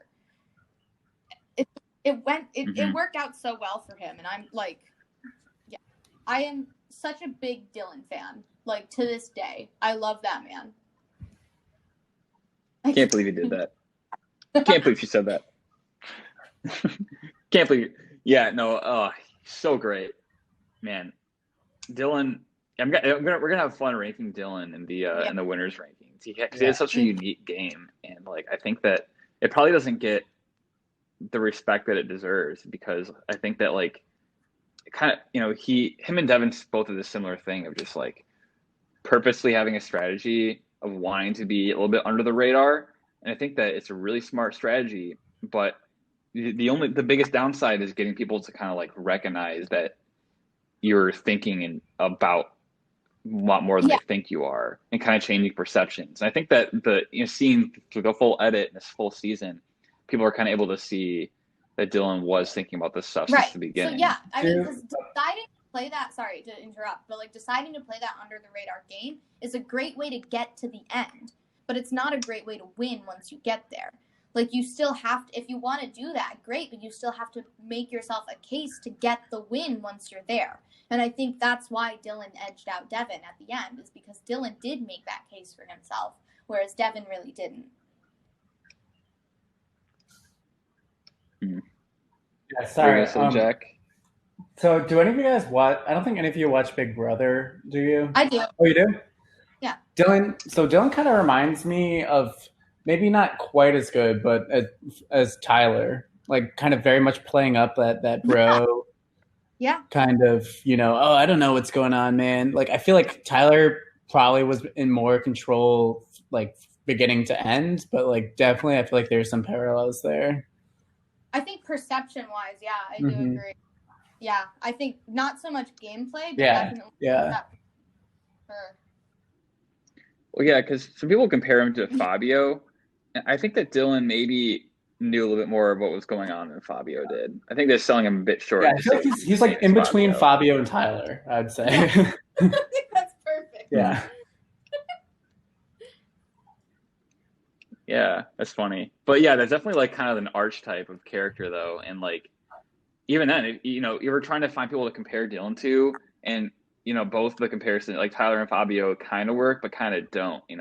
I feel like he really just played a very unique game that would just like very much fit his personality. Yeah, Dylan's incomparable, 100%. He's his own person. So, getting back to the episode, unfortunately you fall from the pole, and now your game lies in Devin's hands. Which, by the way, Devin wins his first immunity. I thought Devin had a funny quote in that challenge. He was like, he said something like, "This is harder than rushing a frat," or something like that. Yeah. It's an intense game, very intense. I think everyone from season 3 has like been through the gulag basically at this point. Like, seriously. But yeah, so after that challenge, what was kind of your strategy to try to make it the final two? Yeah, so I mean, even before the challenge, I had like, and it makes sense why, but I had gotten final 2 offers from both of them. Both of them had told me that they would take me to the final 2. And at around final 4, I decided I was done lying. Like, I was like, there's no point in lying anymore. I just don't really see, like, why you would do that at this point. And so I never told Devin I was going to take him to final 2. But he told me that he would take me.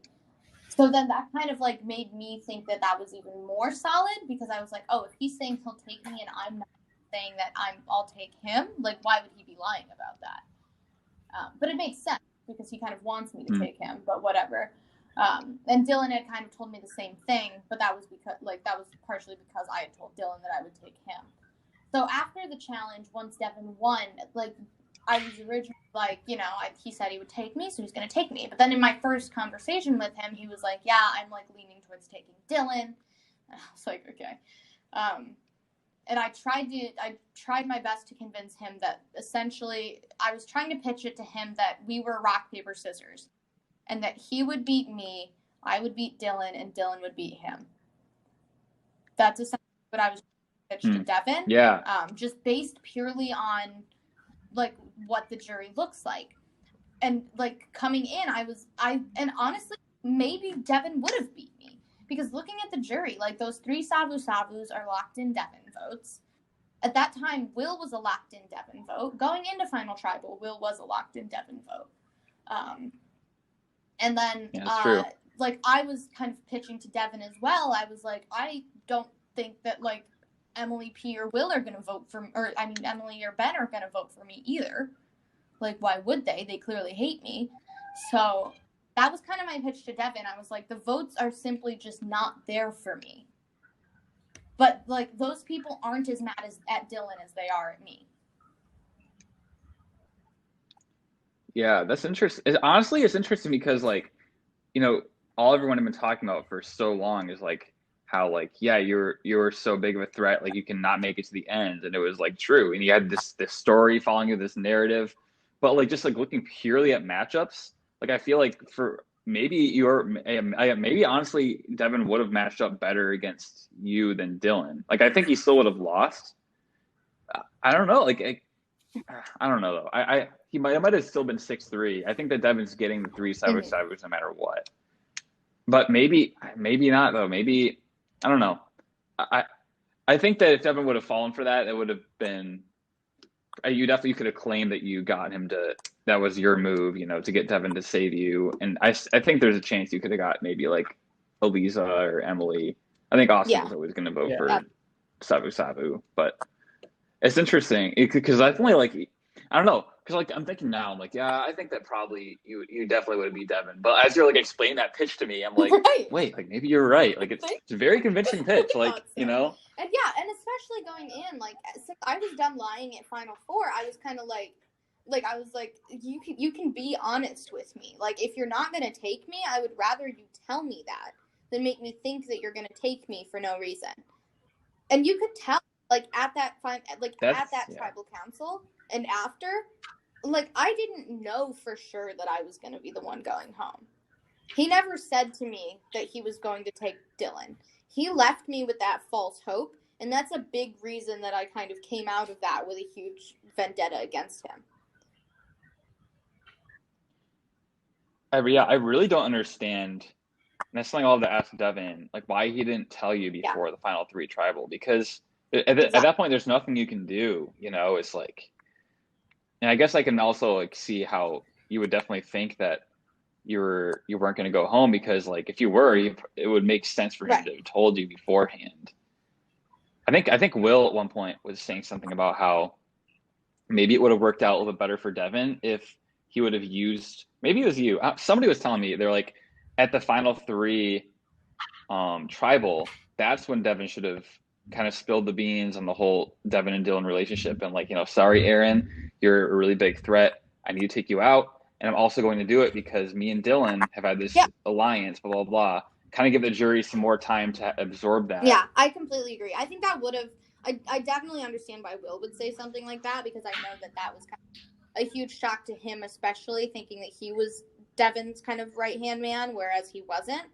And I think that's a big reason that Devin ended up losing Will's vote at Final Tribal. But I just would have appreciated the respect of him saying, like, hey, I'm not going to go with you. Like, necessarily, like, I was thinking the whole time, I was like, yeah, I was making that pitch to him, but I didn't believe it. I was like, I know that I'm going to win if I get there. I just had to convince him that I wouldn't. And so, like, I totally understood why he would take me out. So the fact that he didn't tell me, it really burned me. And like you can tell throughout the season, like I'm a super emotional person, and I got like there was one day between that tribal council where I got voted out and final tribal council, so like everything was still fresh. Yeah, dang. Like I totally understand that, like if you're an early juror, I don't think you get to be bitter, but I was sitting there at final tribal like in the jury, and I was like, I just got voted out yesterday. Like, I get to be a little bit bitter. Yeah. I feel like, I also feel like I really respect, though, even then at Final Tribal, like, as soon as you kind of heard the story behind what was going on with Dylan and Devin, you were kind of quickly like, wow, like, I didn't know that. Like, I give you a lot of credit for that. And, like, you know, you'd literally been voted off one day prior, and it was a really, like, non-bitter kind of perspective to have on the situation. So it's like, you know, yeah, I feel like the whole thing about bitter juries, I don't know if I like the discussion because that people are always like, oh, you know, bitter, this jury was bitter, blah, blah. It's like people vote how they want to vote. Like, you know, people are going to vote how they feel like voting. And part of the game is getting people to want to vote for you. I do agree, you know, with that. like I don't know. I'm a huge fan of the game. I love game players. I love people that play the game. So if I see somebody that wins that I feel didn't really play the game next to somebody that played super hard and just made people upset, in that aspect, I'm like, I don't really like the bitter jury, especially if it's like an early, like if you're an early juror and you've just kind of watched it all unfold and you're just still mad from that. Like that part kind of upsets me. But there is something to be said, like you said, for like, yeah, you need to make people want to vote for you. Like your fate is in the hands of the people that you vote out. Like you have to if somebody hates you on their way out, they're not going to vote for you. And like, yeah. So I guess on that note, like, you know, if Emily or Will or Ben had gotten to the end and I was on the jury, I don't care how good of a game they played. I'm not giving them my vote. Yeah. Yeah, I feel like there definitely is like a balance then. Yeah, between like on one hand, it's like it's definitely hard to watch when you see someone that has really, really played hard lose to somebody that hasn't, just because people were like, you know, bitter or jealous or something. On the other hand, is one thing for people to be upset because the person they wanted to win didn't win, so they're just claiming like, oh well, the jury was just bitter then. You know, I feel like there's definitely like that middle ground like you're talking about.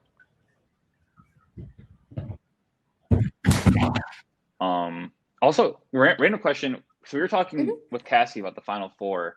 She said that her biggest regret was not telling you or not promising you the final two. So let's say that Cassie at Final Four had promised you final two and said she was willing to vote for either Devin or Dylan.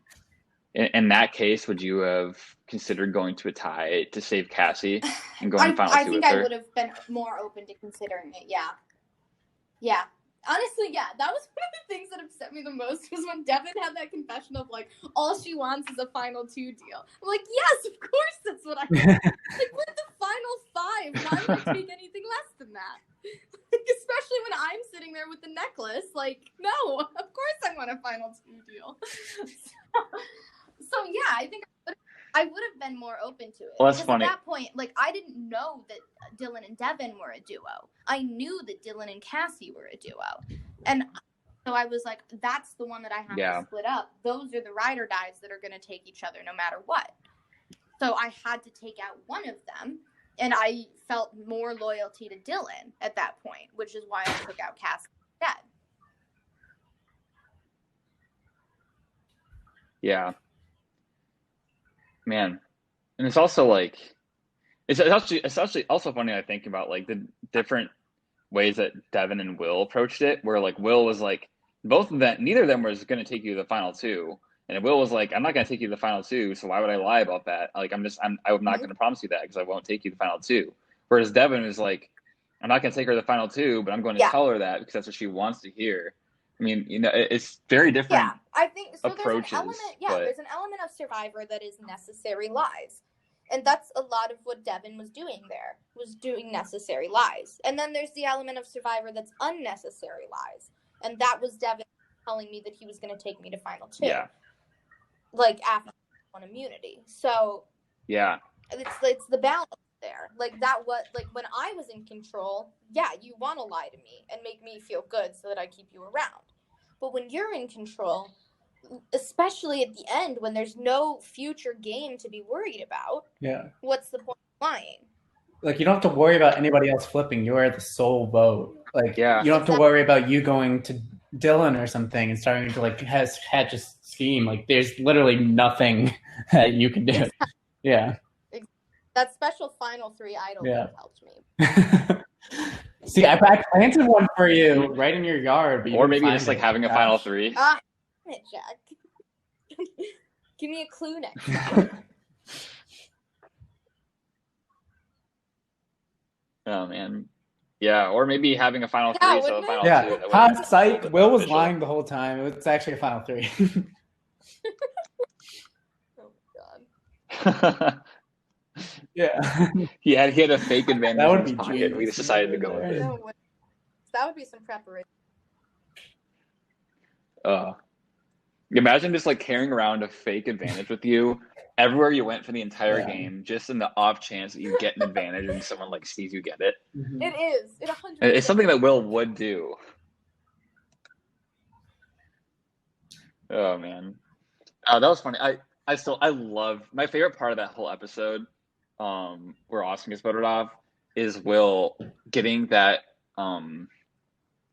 clue and being like, or getting the advantage, like, wow, good to know. I'm not going to tell anybody about this. Opens the door, everyone surrounds him, and, like, you just like, so what you got there, Will? Like, what is that? What you got in your pocket there?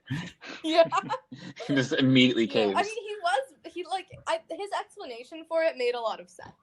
Like, he was like, she could make it me. Like, and yeah.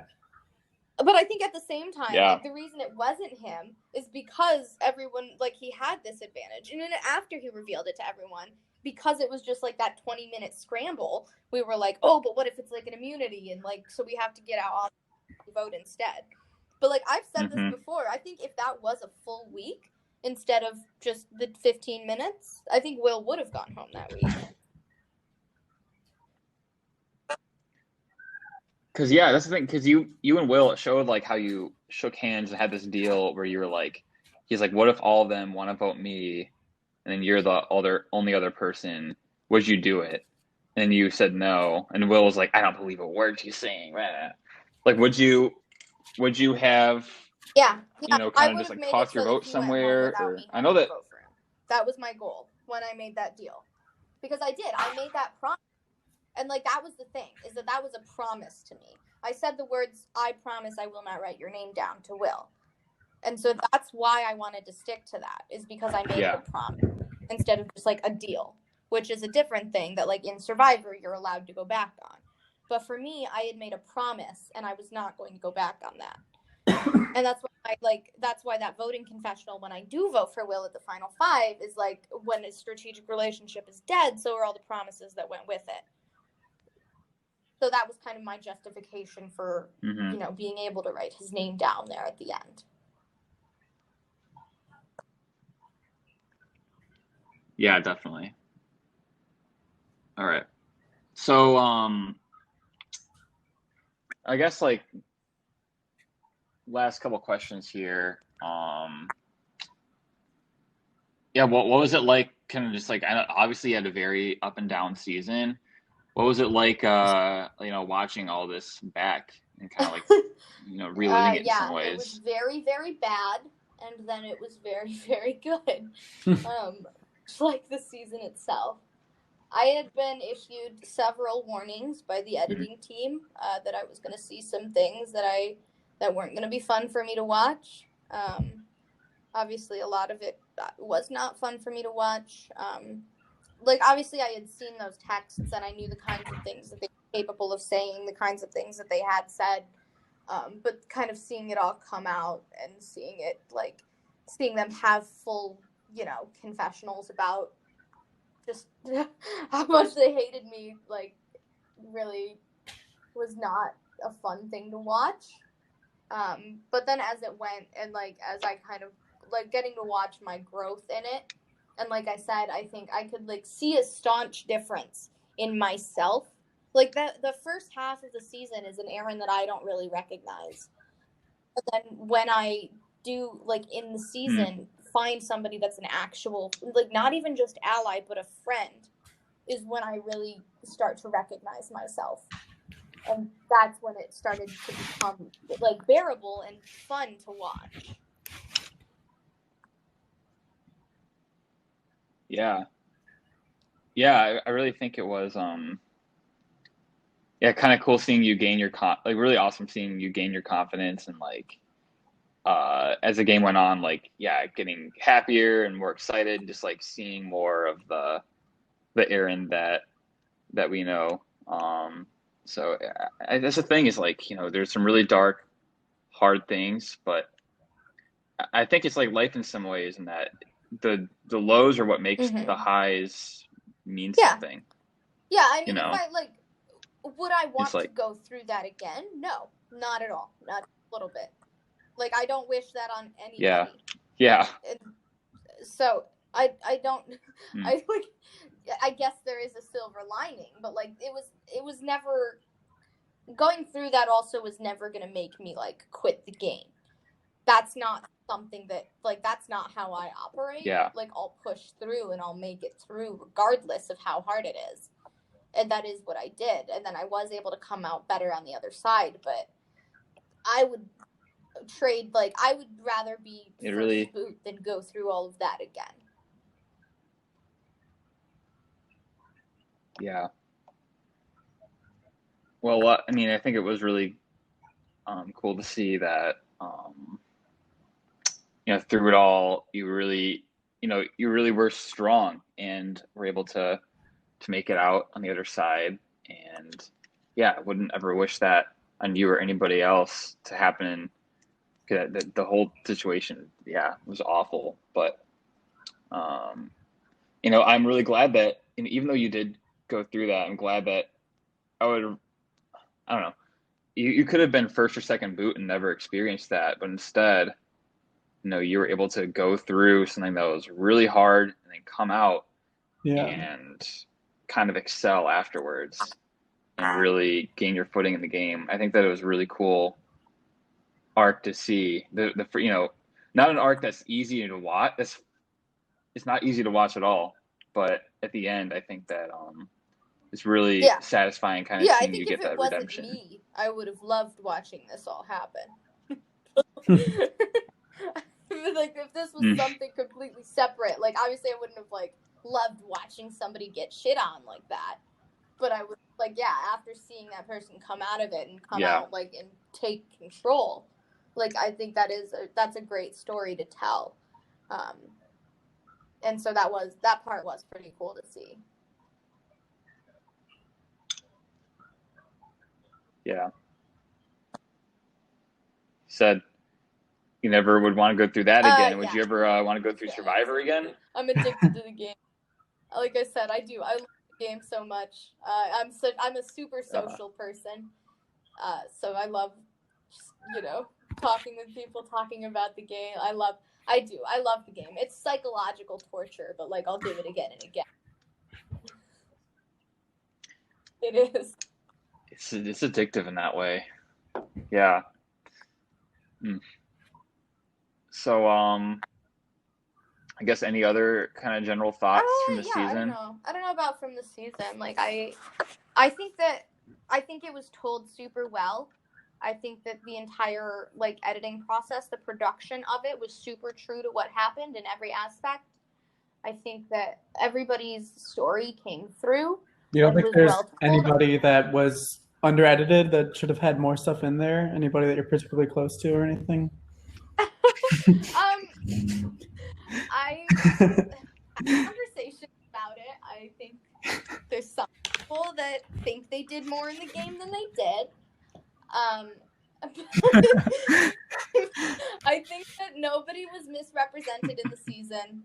I think it was extremely well told, and I cannot appreciate the entire editing team enough for everything that they did. And it was fantastic to watch.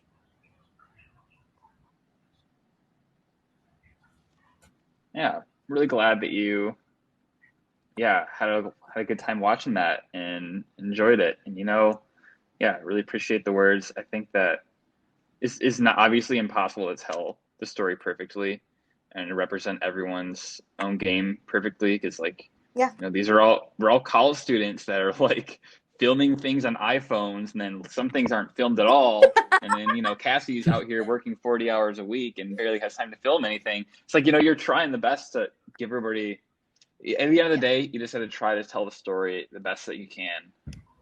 So I'm glad that it was, still compelling. Although not perfect, it's hopefully it still came close. Like, it was fun like to watch. I said, I think everything from what I remember was super well represented. And like the good and the bad, obviously. Like, obviously I don't have a perfect image of what happened like early game, but I think from what I've heard outside of it, everything did come through that I think should have come through. Obviously there are like little moments here and there that I wish like would have been in the edit or anything like that, but those are just like selfish things that I wanted to see again. So I don't need my story told. I need the story told, and that doesn't revolve around me all the time, and that's okay. Yeah, we missed this one really good part where you made like these burgers that were actually perfectly cooked. Hated that whole thing. I am a great cook. I don't care. Like, you can make an entire compilation of every mean thing anybody said about me, but do not tarnish my reputation as a chef. Yeah, I was gonna say, I think in an earlier episode we were like, we need to talk to Erin about her cooking skills, because like in one scene you're like making like some pasta or something. We're like, oh, it looks like some good pasta. We're like, okay, Erin knows what she's doing. She just like had one unfortunate experience here. Yeah, I mean, when you're having a Survivor meeting, you get a little nervous, Yeah. Well, you know what? Looking back, I don't care. I'm glad they were under. You had I think you brought.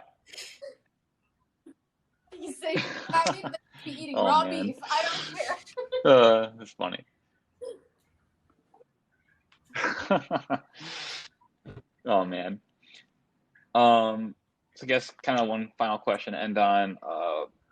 What did you take away from the experience as a whole? Number one thing I took away was a whole lot of friendships. I think I learned, I think, a lot about myself and my willingness to trust people in sometimes circumstances where I shouldn't. But overall, like, I came out of this with so many friends and so much love and so much appreciation for the entire experience. My two best friends in the whole world are Brady and Chloe, and I would not have them if it weren't for this experience. And I thank the Survivor gods for that every single day. And I've made so many other great relationships with like people from other seasons. Like, Jack is my big, my Survivor big, and like I'm so close with so many people from this community, and it really became my family. And I cannot thank the experience enough for that.